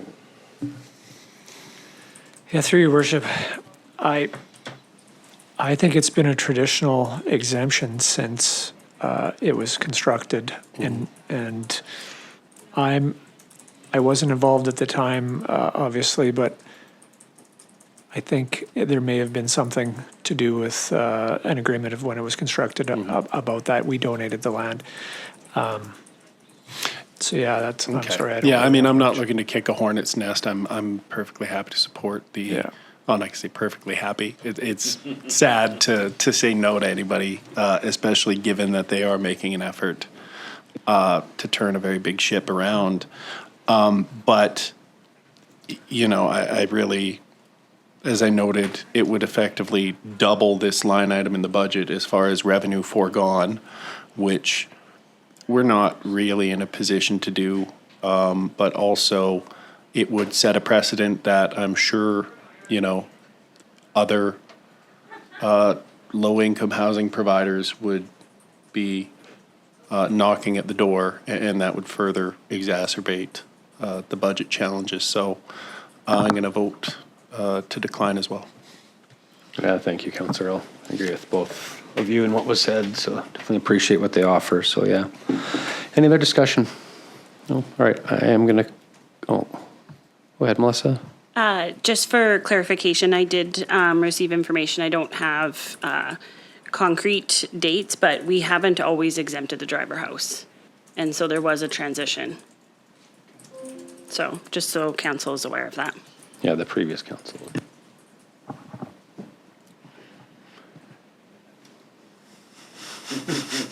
I don't remember why we did it. Okay. Charlie Bowman, Yeah, I remember. All right, I'm gonna call this motion to vote if there's no more discussion.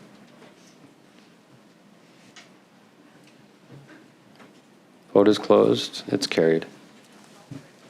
All right, next order of business is 9.2, report number 25-159 from the Development Service Manager regarding development variance permit 25-06-201 Highway 2 sign variance. Councillor McDonald?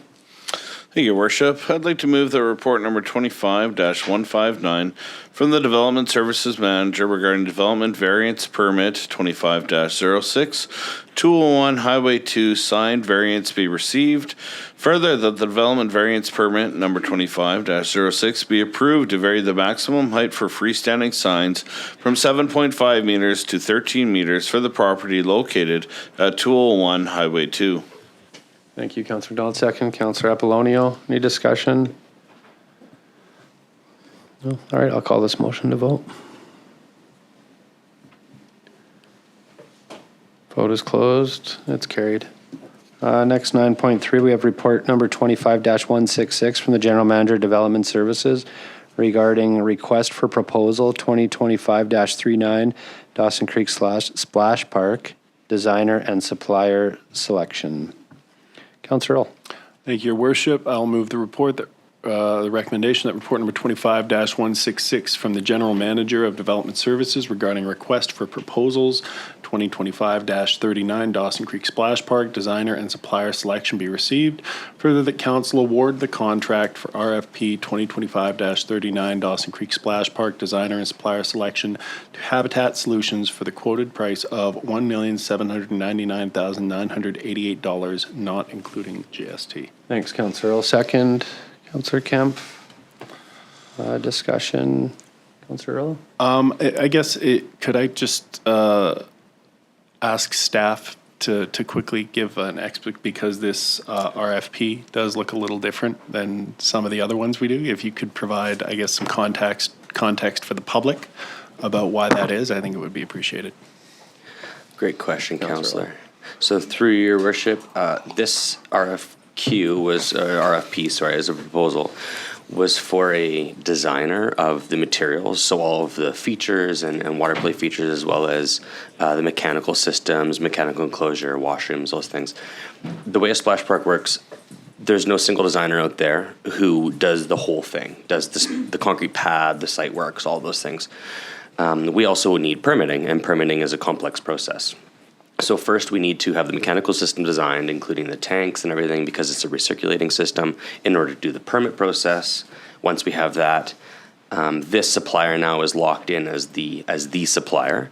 We would then later in the spring go back and look for a general contractor to do the rest of the work, buy the materials off of this supplier, and install everything and do everything at once. So you have like a two-part phase. The first one is basically a selective tendering process for just the materials. Second one is the actual construction of the splash park. Perfect. Thanks, Devin. Thank you. Thanks, Councillor. Councillor McDonald? Thank you, Worship. So part of this RFP program, were we given guarantees that they wouldn't go over budget? Through your worship, no guarantees. The budget was set in the RFP process that we were expecting to spend 1.8 million. The ask of the proponents was to give us your best value project for $1.8 million. Okay, and then I see, you guys have scored them there, but what were some of the metrics used to score them? I have it in here, right above the table. It was design construction support, permitting support. It was experience with permitting as well, and then supply and delivery of the features. So technical support, qualifications of the team, schedule, warranty, and any value-added features they had as well. We did not score based on price for this RFP. Right. And the reason for that was because if you had a proponent lowball on price, it could drastically skew and it would not bring value to the city. Okay. I was just curious, I mean, I saw that, right, but it doesn't really give us a whole lot of information there. Why Habitat Systems was scored at an 86 compared to Parkworks Solution Corporation, right? What the advantages to one over the other was, what bang for our buck are we truly getting from them, et cetera, et cetera. So not to get too far into the evaluation, because that's something that staff normally do. It's pretty technical, and our consultants do as well. We had weighted them, and that was right in the RFP what the weightings were for each of the criteria. We had weighted fairly heavily towards experience of a recirculating system in BC, mostly because the permitting process is so critical to it. And in our experience, Northern Health actually has not done a recirculating water splash park yet. So proponents' experience with recirculating systems permitting in interior of BC gave high points. Sorry, there's no recirc splash park anywhere within Northern Health right now? Is that what you just said? From what I understand, Northern Health has no experience with it, so they're talking to other health authorities, I believe Interior Health, on ensuring the permitting process goes smoothly. Okay. I struggle with this one. I'm not a fan of the splash park. I think there are other opportunities we could be spending this money on. I think we've seen what's gone on at Rotary Park this year with the pump track and how great it's been used. This project still scares me. So I won't be voting for this, guys. I'll be voting against it.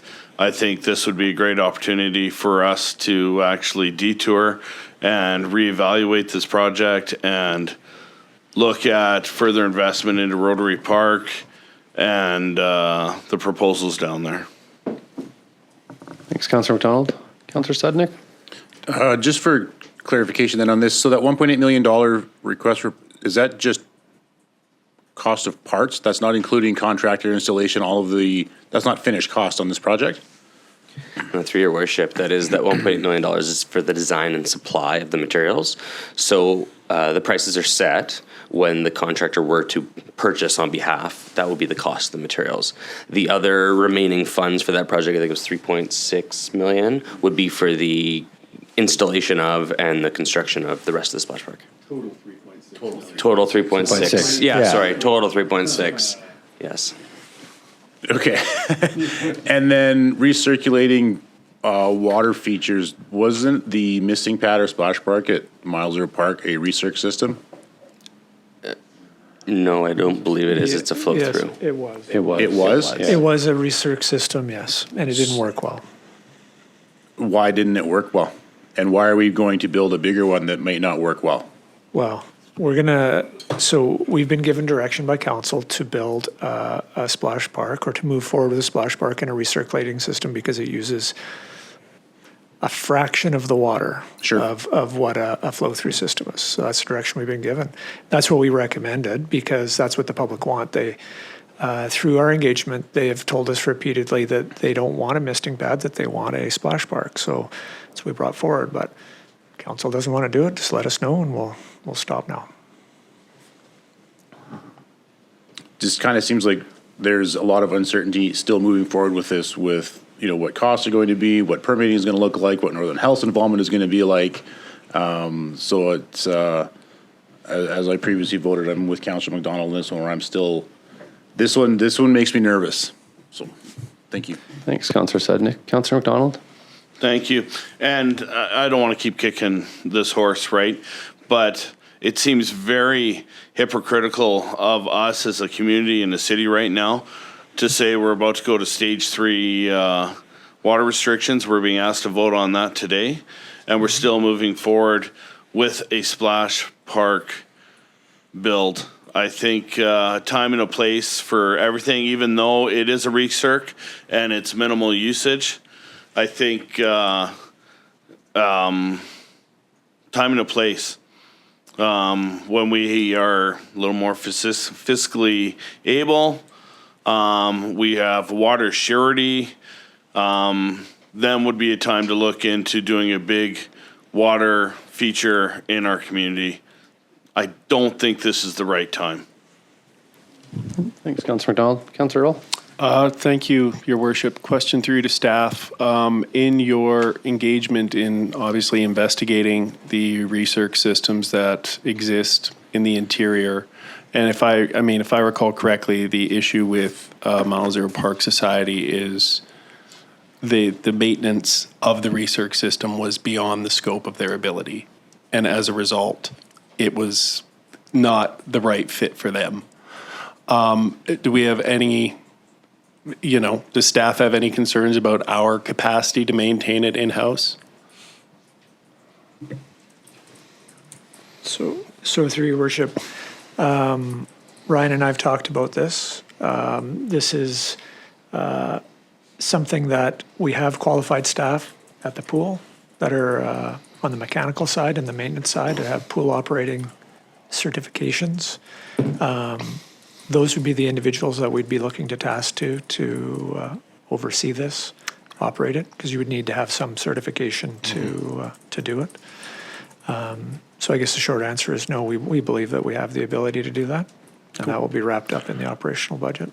And I guess just the other piece to ask is obviously there's some similarities, but climate-wise, with respect to the other parts of the interior, I'm not sure how far down the frost goes here in the winter is going to be something we're worried about compared to the interior as far as anything that might happen underground.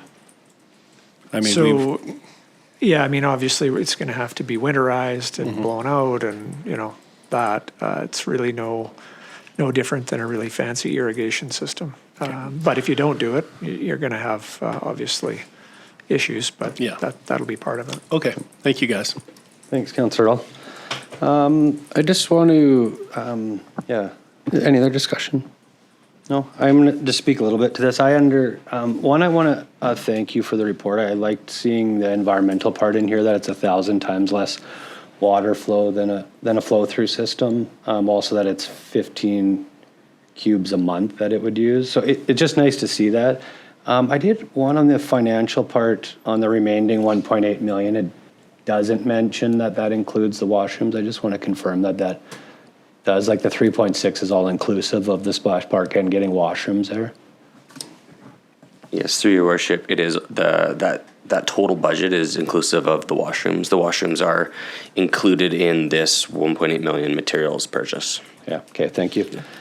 Yeah, and I'm still in favor of this. I think we put it out to the community. Our community spoke loud and clear that this is something they wanted. I understand our water situation, and it is at the top of our priority list to get that fixed. And once we move forward with that, that's a permanent fix to our community's sustainability for water for years to come. And this uses very minimal water, so optically it might not look good, but I mean, in the bigger picture, once we get that water line replaced, yeah, we'll be in good shape for water sustainability. So I'm still in favor of this. I think it's, you know, going back to how many people commented on our surveys. I think it was 1,700 surveys, and 90-some% of them were in favor of this. 90-some% of them, or 80-some% were in favor of a tax increase to pay for this. So it was, yeah, I get almost as much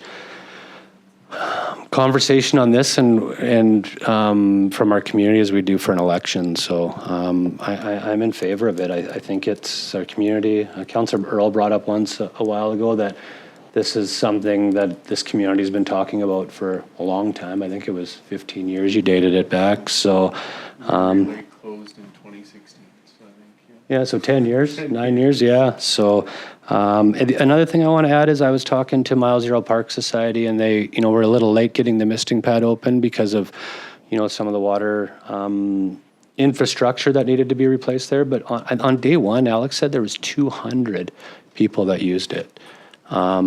So it just spoke volumes to me that the need for it and that our community is wanting this. So yeah, I'm in favor of it. So if there's no more discussion, I'm going to call this motion to vote.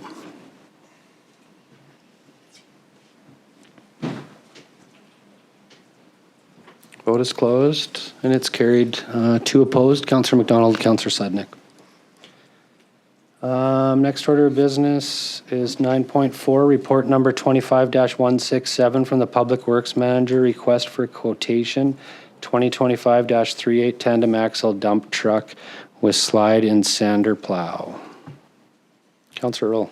Thank you, Your Worship. I'll move the recommendation that report number 25-167 from the Public Works Manager regarding request for quotations 2025-38 tandem axle dump truck with slide-in sander and plow be received. Further, that council award the contract for RFQ 2025-38 tandem axle dump truck with slide-in sander and plow to Peterbilt Pacific Incorporated for the quoted price of $349,085 before applicable taxes. Thank you, Councillor Earl. Second, Councillor Sudnick. Discussion? No? All right, I'll call this motion to vote. It's nice to see one come in under budget.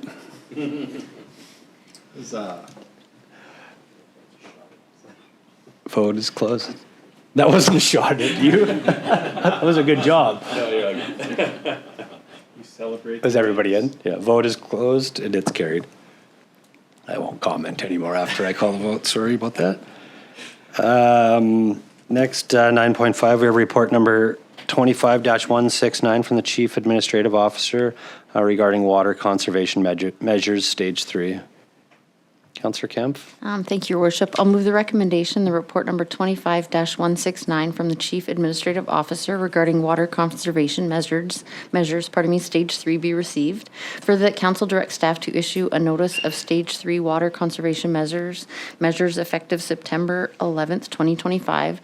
And finally, that Council declare that Stage 3 water conservation measures remain in force until Council passes a resolution to formally rescind Stage 3 water conservation measures. Thank you, Councillor Kemp. Second, Councillor Sudnick. Discussion. So I maybe had one question. I think majority of our community that I talk to is like they understand what's going on and they're aware. But obviously our messaging has been well, but I guess what other avenues do we have moving forward to continue? Just with that messaging and getting it out there, like I know, Kevin, you spoke to me about how our water usage has went down, like even from Stage 2, and that's really just our community taking some ownership. But, when do we get to like where we could get messaging out about like, when you're brushing your teeth, shut your water off, when you're taking shorter showers, because unless we get a lot of moisture this fall, we're going to be into our reservoirs fairly soon by the looks of it. So I guess just what does that look like? And yeah. Yeah, through worship, yes, we are into our reservoirs as we speak. Yeah. Just got an update this morning. Did an upstream flow of our intake. Last week it was 9,300 cubic meters a day. Today it's 5,600 cubic meters a day. So in a week, we've seen significant drop off. You know, obviously we still see levels dropping. Bear Hole Lake's 49 centimeters below the weir. You know, we've never seen that before. South Dawson is 93% full, which is good. You know, overall our reservoirs are full, but we're starting to draw down South Dawson because we have some erosion issues there that we need to deal with. Just great timing. Bad timing, yeah. Right now we've got about 150 days worth of water, stored water. But we're still pumping out of the river, but at a reduced rate. So that, you know, stretches those days out. We've got a bit more than that. But yes, I think we are in a position where we need to probably step up our messaging a little bit because it's getting a little bit more critical. Not that it wasn't, but, you know, I think as we creep into fall and early winter,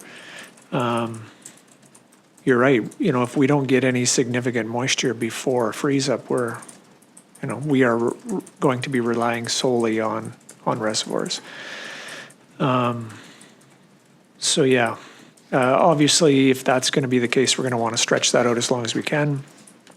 We continue to have conversations with Emergency Management BC and various ministries. We're going to have, I believe, tomorrow morning, I think we have a call with Emergency Management, just update. So again, this is great information that we got today, but really tells just how critical the situation is. Yeah, thank God we have reservoirs. But yeah, it looks like we'll be using them.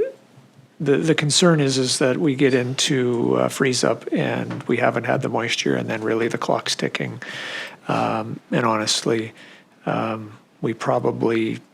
would be touch and go to get through all of winter and into spring for Shet without some help. But that'll be our messaging to the province.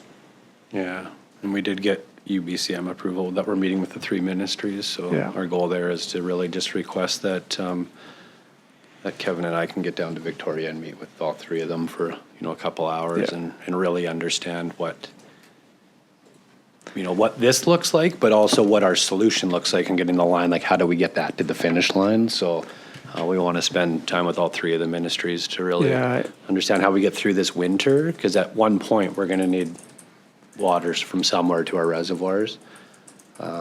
If the trend continues, yes. And I think it's important for everybody in here and the public to understand is that if we get to a point where we're requesting assistance from the province, it means we're in a desperate situation. And that means things are not going to be as normal. I mean, I don't think anybody should expect that we're in an emergency and that everybody can use, the same amount of water as they did before. So there's going to be some constraints, obviously, and we're going to have to work with the community on that if we get there. So, and it appears that's where we're headed. Okay, thank you. Councillor McDonald? Thank you, Worship. Through you to staff. So if we have a long, deep freeze winter with low moisture, how does that affect our days of reservoir? If we've got like a massive freeze of the water on top? Definitely we'll lose some for ice. Right. No doubt. Percentage-wise, I don't know if that's 10 or 15%. The river will freeze solid early winter if it turns cold soon without moisture. So that'll be off Off of the options list, we're currently trying to maintain the intake reservoir as high as possible and build that up before it freezes, because at least then we have access to the water that is in that intake reservoir. So we've reduced our pumping right now. We've tried to minimize any leaks in our weir to capture everything that's there and hold it there for as long as we can. So we're starting to see a little uptick at the weir, but I mean, a centimeter here and there. But yeah, we're doing a lot of things to try and position ourselves well. And if we quickly freeze off the river and we stop being able to pump out of there, will you be back to ask us to go to stage 4 at that point, or when does stage 4 kick in? Well, and that's a good question. We've talked about that. If it continues, stage 4 is probably inevitable. The question is what impact does that have? How much water does it save us? What does that mean? And so, right now that has an impact to car washes and a few other things. Really, it limits all outside watering, but it's in the winter, so that's going to be a non-issue anyways. So we'll have to look at that and determine when or if we need to go there. But again, I think stage 4 is likely necessary in order to get assistance from the province as well. Right. But I think too, sorry not to cut in, but just that's one thing we'll have to look at that point, where are we at and how much water do we have and where will that get us to? Because regardless, when we go to stage 4, if it freezes off early, regardless, we're going to need some assistance and probably a state of an emergency to get some support from the province to get water to our reservoirs. So. Those are discussions we have to have with emergency management, as well as what their expectations, working with them and helping each other understand what that process looks like as we move forward. So we clearly understand. We can then also, it helps us communicate to the community, right, what to expect moving forward. So would this be hard, before stage 4, say that it impacts 20 people, would it be hard to just have a round table and get them in a room just to discuss what our issues are and just kind of, I guess be proactive to it too, right? So look, this is what we're facing. I don't know how much those that impact. I don't know who it all impacts. Obviously, we talked about car washes, but you're talking car washes, 6, maybe 7 car washes in the community to get at a table or on a call. This is what we're facing. This is a worst case scenario. This is a best case. I think that would be prudent and proactive, and would be good to help maintain the relationship, because nobody wants to be blindsided by that, right? Because potentially it has a significant impact to those businesses, and we need to, should have those conversations. And I think once we know a little bit more from the province side about what it looks like for us, then we could meet and talk through what potentially, has to happen. So would that be something that you'd need some direction from us to put that together? Because I just think we're September, we could be getting, freezing off in a month or 2 months. Nobody wants to hear that right now with the weather it's been, but it's very plausible. Yeah, so I just feel having that conversation with them sooner than later would be beneficial. I think a subsequent motion to do that would be great. And just from a date perspective, we've been talking internally, and we believe that by Halloween, we're going to have a pretty clear picture of what it's going to look like moving into winter. Either we will have had some moisture that's going to help, or we will not, and it will be getting colder and freezing off with no moisture, and that will also tell us, we'll have a better understanding of what the next 6 months looks like. Yeah. Okay, thank you. Any other discussion? No? All right, I'll call this motion to vote.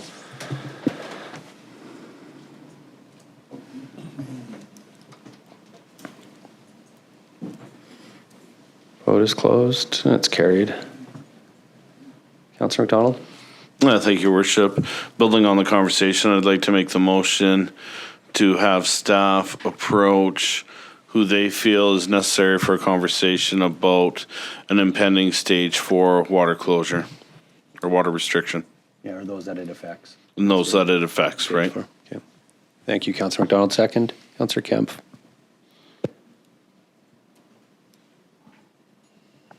Any discussion? No. Are you good if I call that, or do you need him? I can call. Okay, I'll call this motion to vote. Oh, it's not letting me. Thank you. Vote is closed, and it's carried. All right, next, 9.6, we have report number M25170 from the Community Culture and Recreation Manager regarding Memo, Kin Arena Sports Floor soft opening. Councillor Kemp. Thank you, Your Worship. I'll move the recommendation, the report number M25-170 from the Community Culture and Recreations Manager regarding Memo, Kin Arena Sports Floor soft opening be received for information. Thank you, Councillor Kemp. Do I have a second? Councillor Donald. Yeah, any discussion? Councillor Apollonio. Thank you, Your Worship. Just a quick question. Is basketball will be soon be available on the Kin Arena? Through your worship, to Councillor Apollonio, yes, the sports floor has multiple sports or activities designed to play on it, including basketball. So it's one basketball court, 2 futsal courts, 3 volleyball, and a total of 8 pickleball/badminton courts. Obviously, we can't play basketball and have futsal happening at the same time of the court design, and so there is a scheduling or an algorithm that goes into the use of the facility. I think that one of the things that the team has done, and I think has done an exceptional job of working through some of those activities, Lindsay and her team, is we really need to understand the use and the people that are going to use the facility, and we've reached out to many groups, and we've had some surprising feedback or groups to reach out to use the facility, including softball, which is an interesting use of a facility in the winter months. And so we're encouraged thus far in terms of the groups and the users. Engage Sport North, utilizing the facilities in the morning to offer sort of a mom and tot type activity. So I think there's a lot of opportunity ahead of us. One thing that we've talked internally is that we need to give ourselves some grace as well, and we need to learn and listen because it's never been done in our community, and so we are going to make mistakes, but what we want to do is make sure we get feedback from the people so we can program properly and look to find ways and opportunities to provide a much broader use of activities within our facilities to ensure a broader scope and reduce those barriers and create more of those recreational opportunities outside of those ice sports. Thank you, Ryan. So yes, Councillor Apollonio.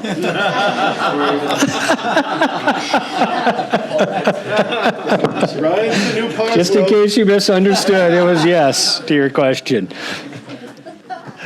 Councillor McDonald. Thank you, Your Worship. Through you to staff. Has there been any thought as part of planning to showcase this to the community of possibly hosting, some different tournaments or specific days where we invite the different user groups into the building to showcase it to them, just in case there's fear of giving up court space, et cetera, that we just get them in there and showcase, hey, there are 8 pickleball courts here. There are 8 badminton. There are 3 volleyball, and just hosting some co-ed fun tournaments just to get them in. Through your worship to Councillor McDonald, yes, the team has reached out to many, if not all, organizations. Through the summer months, some of the organizations are not as active, obviously. So that continuing of that contact out is taking place. We've had success, whether it be with softball or our dear friends at badminton. are looking at some opportunities in terms of pickleball and all those activities. Yes, we're totally into that. We're just really trying to find out who, when, and what is that best opportunity to do it all. So we're still working through some of that. This coming weekend, we're doing our sort of that soft opening for the community, and we've got 2 different days identified of the sports sort of use for the community to come down and stop in to check it out and utilize it. And so I encourage everyone to do that, yourselves included, and bring your friends and family and such. And we do want to hear your feedback in terms of what you like, what don't you like, so we can look to make any changes for the better for the future. Thank you, Ryan. Thanks, Councillor McDonald. I just wanted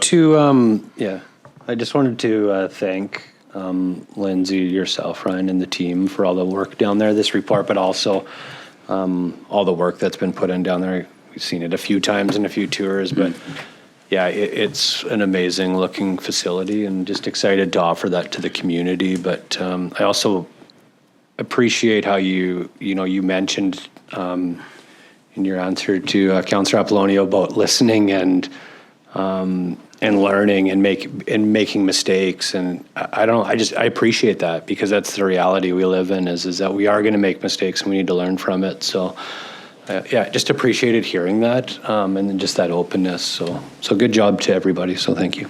Councillor McDonald? You mentioned softball coming in, and I know we invested heavily in new lighting in there. Are they protected, or will they be susceptible to a high pop-up or anything like that? So through your pop fly, right? A low pop-up? Yeah, low pop fly, through right? you to Councillor McDonald, the new lighting is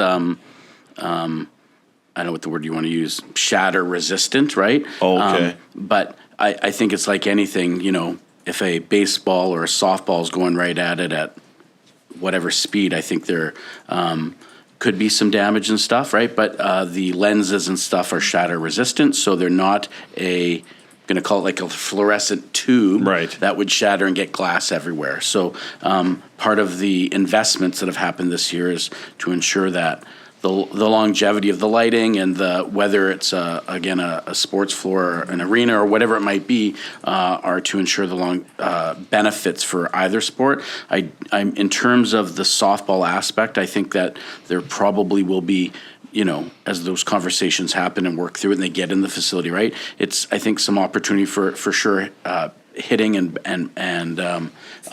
throwing practice, and I think it's just having the conversations of setting up perhaps some additional netting to ensure that they're set for success and balls aren't going everywhere, et cetera, right? So it's just that process that we just need to go through and have them come in and work through those opportunities.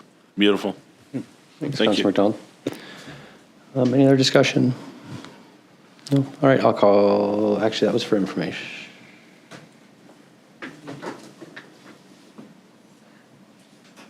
All right, next order of business is, we've already voted on that, right?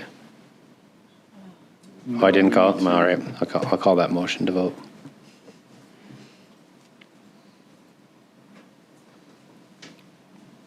Vote is closed, it's carried. All right, I'm gonna break for lunch. We'll be back in probably around 2 o'clock for September 8th, back to order. Next order of business was 9.7. We had report number 25-025 from the Communications and Engagement Manager regarding proposed tribute crosswalk, Every Child Matters, deferred from May 20th, 2025. Memo from the Communications and Engagement Manager regarding proposed tribute crosswalk, Every Child Matters, and report number 25-025. Councillor McDonald? Thank you, Worship. I'd like to move that report number 25-025 from the Communications and Engagement Manager regarding proposed tribute crosswalk, Every Child Matters, be received for information. Thank you, Councillor McDonald. Second, Councillor Sudnick. Any discussion on receiving for information? All right, I'll call this motion to vote.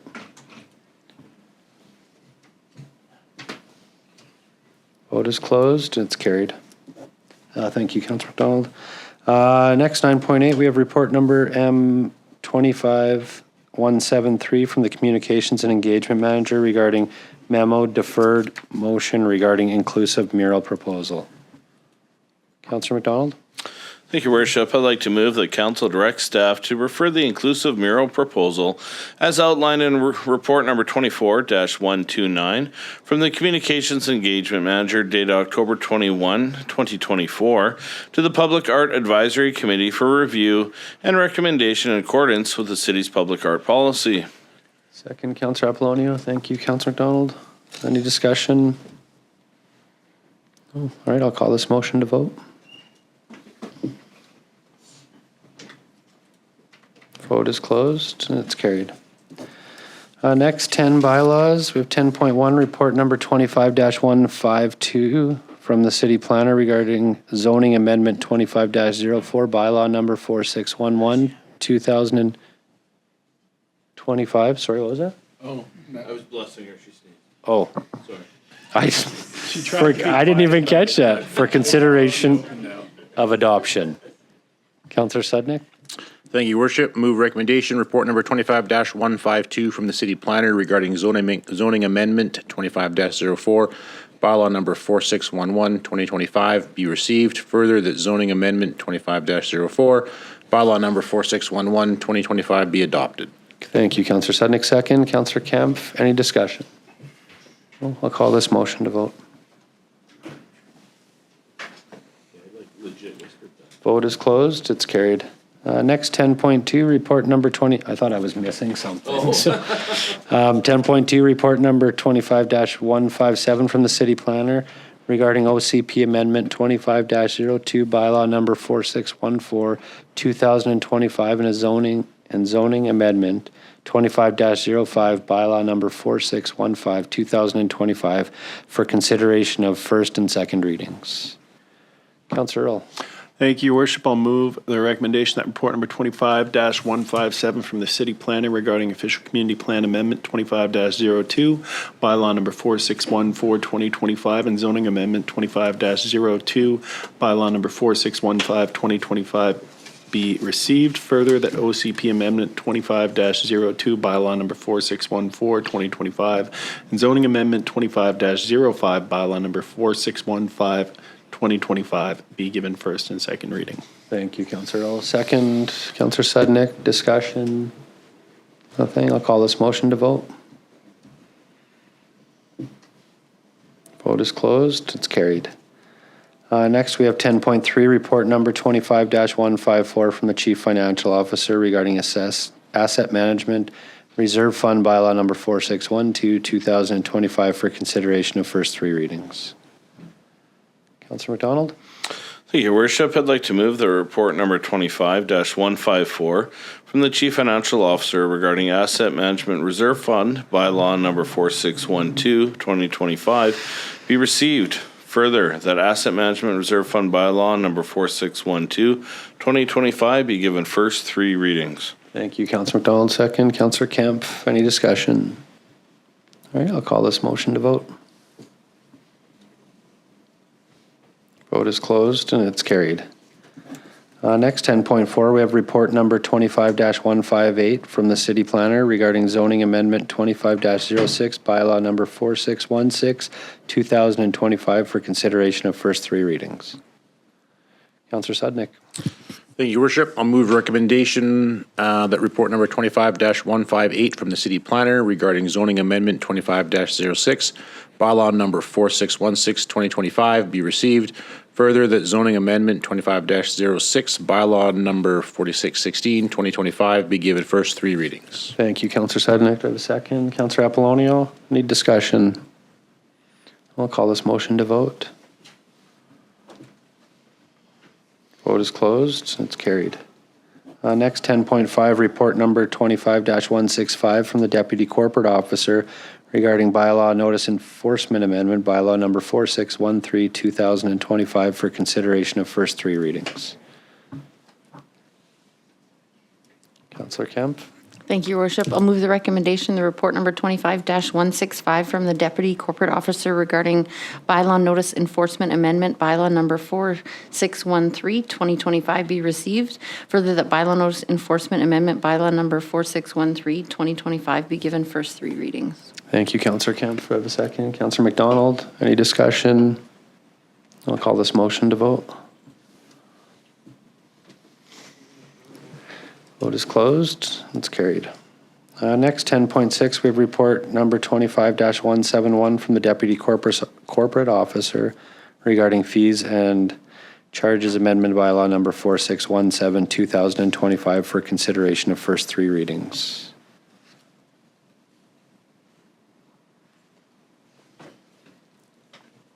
Councillor Kemp. Thank you, Your Worship. I'll move the recommendation, the report number 24-171 from the Deputy Corporate Officer regarding fees and charges amendment bylaw number 4617, 2025 for consideration of first three readings be received. Further, that Council give first three readings to fees and charges amendment bylaw number 4617, 2025, which proposes updates to Schedule H by introducing a sports floor facilitator fee, clarifying terminology and definitions, and amending the camping fee structure. Thank you, Councillor Kemp. Second, Councillor Apollonio. Any discussion? Thank you for this one. I'll call this motion to vote. Vote is closed and it's carried. All right, thanks everyone on those. Next, 11 Mayor's Business, 11.1 Mayor's Updates. So business facade, we did have a meeting a few weeks ago. There was not as much intake as we've seen in the past, so it was just reopened again. So I think there was 4 that applied for it, 3 qualified, 1 didn't because it was just outside the city boundary. But it's been reopened, the intake, and I believe it closed last week, but I have another meeting tomorrow, so I'll give another update on the next one. Porteva Cafe, I just went to their grand opening. I was invited, so it was just a great facility, beautiful place. I just want to congratulate the owners on this and just hearing their story too, and coming here for school a few years ago and now investing into our community and opening a business. It's just a great thing to see. So I just really wanted to congratulate them and thank them for inviting me as well. They're very welcoming. So it was a pleasure to be there. Community service provider group. So I met a while ago with a lady that kind of organizes this community service provider group in the area. So I attended one of their meetings. There was quite a few people on it. It was just really an update on all the different community service providers. They kind of gave a bit of an update on it. So they meet, I believe it's once a month. Councillor Kemp is going to sit in on those just moving forward. So it's about once a month. And so it was, I just want to thank that whole group and organization because it's good. It was nice just to, I think it was an hour and a bit, but it was just nice to hear where everybody was at and it was good. So, and thanks Councillor Kemp for that. Watershed tour, Kevin and myself went on a watershed tour. I'm one of the team from the water. So it was, we went up the whole Kiskatna to Bear Hole Lake, and I knew it was really low, and I'm sure Kevin did as well, but it was pretty eye-opening when you get and you see the whole creek, because it's not even really a creek, because there's numerous spots where it's not even moving. So it's surprising that we even have any water at our intake.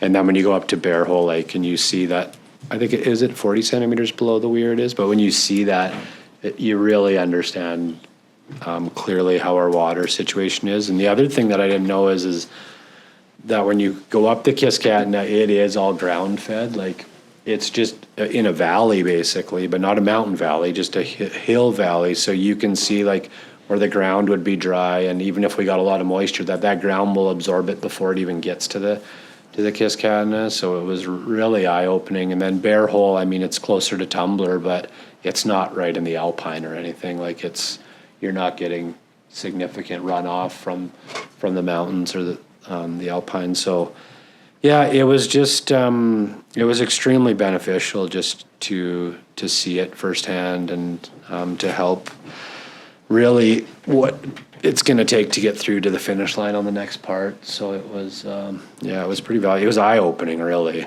I mean, it's literally like you could see it not moving in spots where it wasn't just like, it almost looked like there was like plantation growing in spots like a lake because it hasn't moved. And there was a few beaver dams too, and I think they're actually they're helping the situation because they're holding some water back for us. So it was good. And Kevin, what was the little lady's name that came with us? Kayla. I just wanted to thank Kayla too, because she,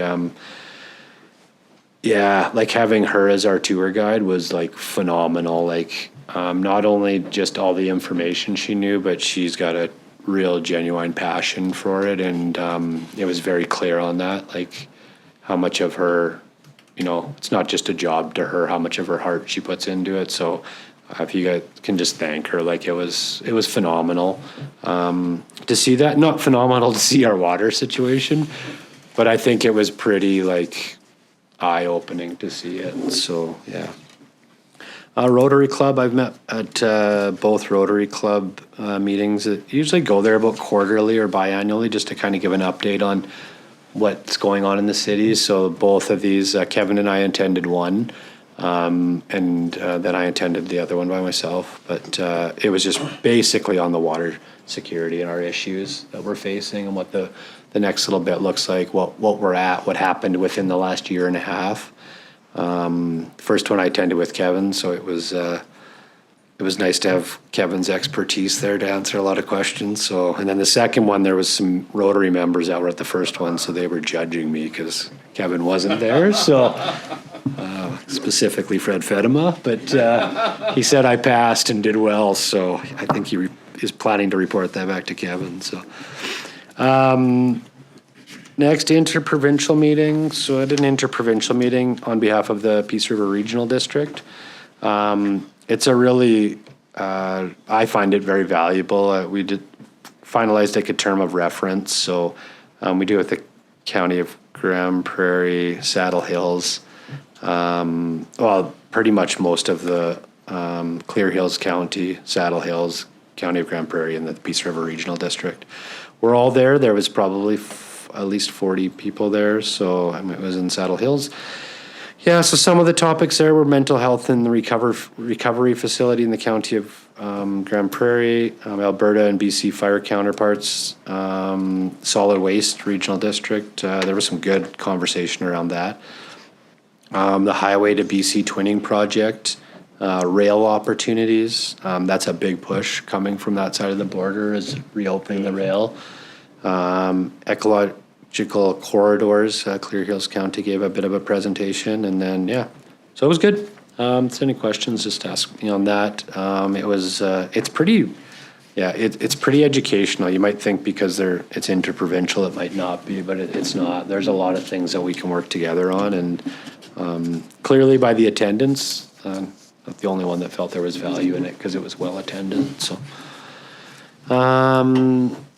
I did a survey just on impact resolutions for ARC Resources. So this is just a survey that they third party out just on ARC Resources impacts to the community, positive, negatively.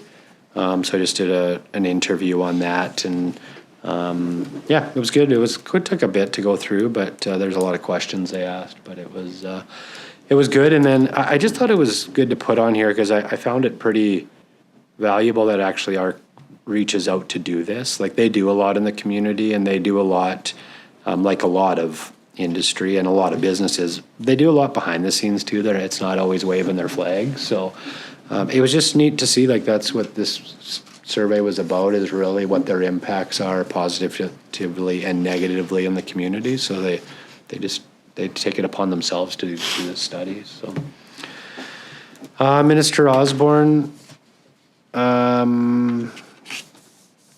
thought I brought my notes, but yeah, we had Councillor Sudnick and myself had a meeting. Minister Osborne was in town.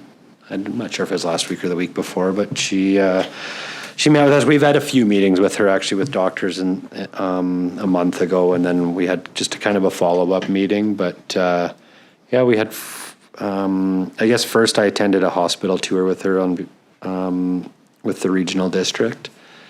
And Northern Health did a tour of the hospital, and then later on in the day, she came here and met with Councillor Sudnick and myself, as well as representative from Northern Health. And yeah, we just expressed, our stuff that we've requested to UBCM, the stuff we've been working with the doctors and getting more doctors. We had a lot of discussion around a lot of different things, actually.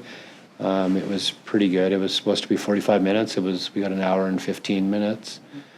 She was a little bit early, was done her meeting before a little bit early, so she came here and met with us. So it was just nice to, she was very appreciative of it too. She was appreciative of Councillor Sudnick being there as well, but it was nice just to, build that relationship, to talk about the struggles we're facing, to hear some of the things that are potentially coming down that they're working on. I also took that opportunity. There was some regional district things that I spoke to her about as well, just having the time. And then, so that, obviously there's a lot more to that conversation, but I don't know, did I miss anything on there, Councillor Sudnick, that you want to touch on? No? Okay. And then Northern Lights College welcome. So I was just at their orientation welcome a couple of Fridays ago, so just welcoming their new foreign students to the campus. It's always a great event, and it's just nice to see these, the foreign students that are basically just getting off the plane the day before and rolling into our community. So I think there's about like 30 to 40, I would say, is their intake this year for that. So Todd Bonderoff was there, and yeah, just their whole committee was there, so it was awesome. I played that Start Something campaign. Thank you, Councillor Apollonio. He took my spot once there and played that video, and it was a real big success. So I stole that from him. So yeah, so thank you. Any comments on any of those or questions? No. All right. Next, 11.2, South Peace Art Society request for funding support. So their request for funding is for an extra $18,000, which for the 2026 budget. So I'm guessing, if it's something we want to consider, that it would need a motion to move it to the budget discussion considerations. I'll make that motion. Second, Councillor McDonald. So just a motion to move the Dawson Creek Art Gallery's request to the 2026 budget consultation. Any discussion?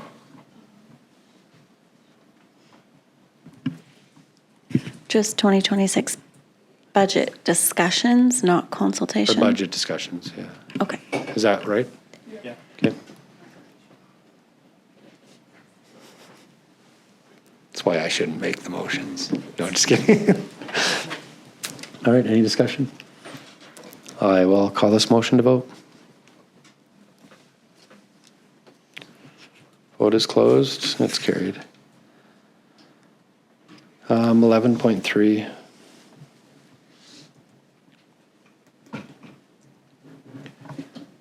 I'll make this. Oh, Councillor Earl. Thank you, Your Worship. Thank you, Your Worship. I'll move the proposed motion that the memo from Mayor Darcy Dober regarding appointment of the Peace River Regional District Alternate Director is received. That Councillor Kyle McDonald be appointed as the Peace River Regional District Alternate Director for the remainder of the term, respectfully.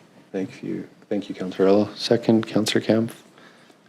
Thank you. Does Charlie know he's being replaced, or are we just going to surprise him when he gets back? Knife in the back. Baby. Yeah, I was going to say that. That makes this all the sweeter for me. We're doing it while he's not here. Okay, yeah. Down with you, Caesar. Yeah, it was planned. No. I just want to speak a little bit to this because I do want to thank Councillor Parslow. He is coming into this role 3 years ago was a big learning curve, but then also sitting on the regional district is also like it's a big learning curve. They're two totally different system, so there's a lot that goes on there, and to have Councillor Parslow's support and over the last 3 years on this, he attended when I was unable to, which it does happen. So I'm just grateful that he was willing and really did an amazing job as being the alternate director. So I just wanted to thank him, and I'm not just thanking him because he's not here. I'll let him know that in person as well, and I did. But I do want to thank him, and I just want to thank Councillor McDonald as well for agreeing to help for the rest of the term, and I appreciate that. And yeah, so thank you. Any discussion on this? I'll call this motion to vote. Vote is closed, and it's carried. 11.4 memo from Mayor Dober regarding ratification of Mayor's endorsement, Councillor McDonald nomination to UBCM RCMP Contract Management Committee. Councillor Apollonio?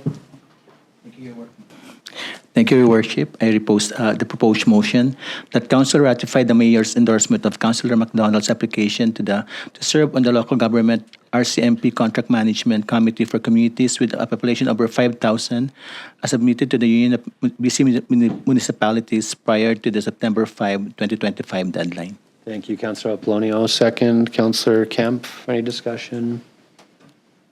I'll call this motion to vote. Thank you all for your endorsement. Vote is closed.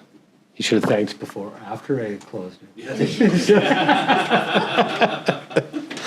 Approved. When do you find out? Did they say? Was there? No, I don't. Oh, okay. I don't know. All right, next order of business is 12, Chief Administrative Officer Operational Updates.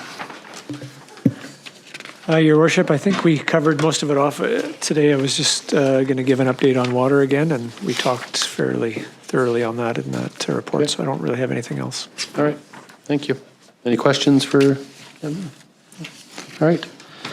Next order of business is diary. There's nothing diary. Tab, before I keep going, you did say something about a late item that I did need to, and that was just for enclosed? Yeah, we'll discuss that in closed. Okay. That's fine. I do have one more item, item 9.8.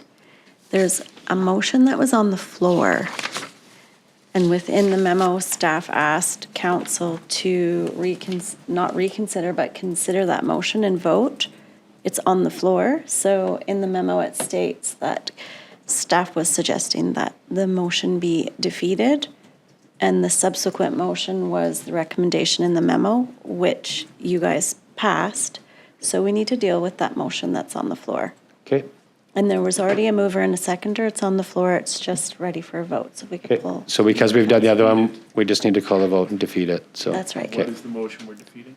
It's up on the screen there. Okay, so the motion that we would like to defeat, because we've already approved another one, is that report number, that one? That report number 24-129 from the Communications and Engagement Manager regarding inclusive mural proposal be received. Further, that council authorize staff to continue collaborating with the Dawson Creek Pride Society on a proposed inclusive art project displayed at the Ken Borek Aquatic Center at the cost of a maximum of $1,500 from the operational expenses. Further, that the art piece would become the property of the city of Dawson Creek.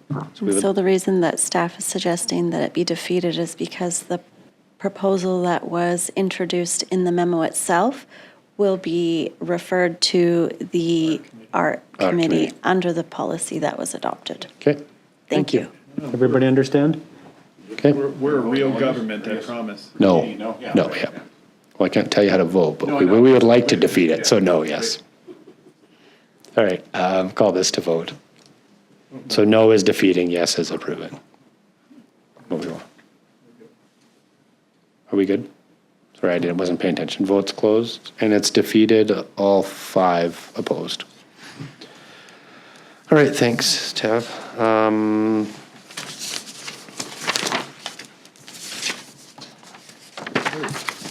right, so next order of business was the 14 consent calendar. Does anybody want to lift anything from the consent calendar? No? Could I get a motion to accept the consent calendar? Councillor Sudnick, second. Councillor Earl. Call that to vote.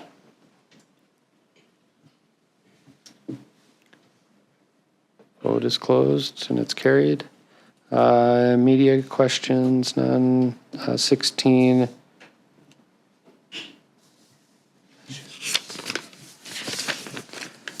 Recess to close meeting.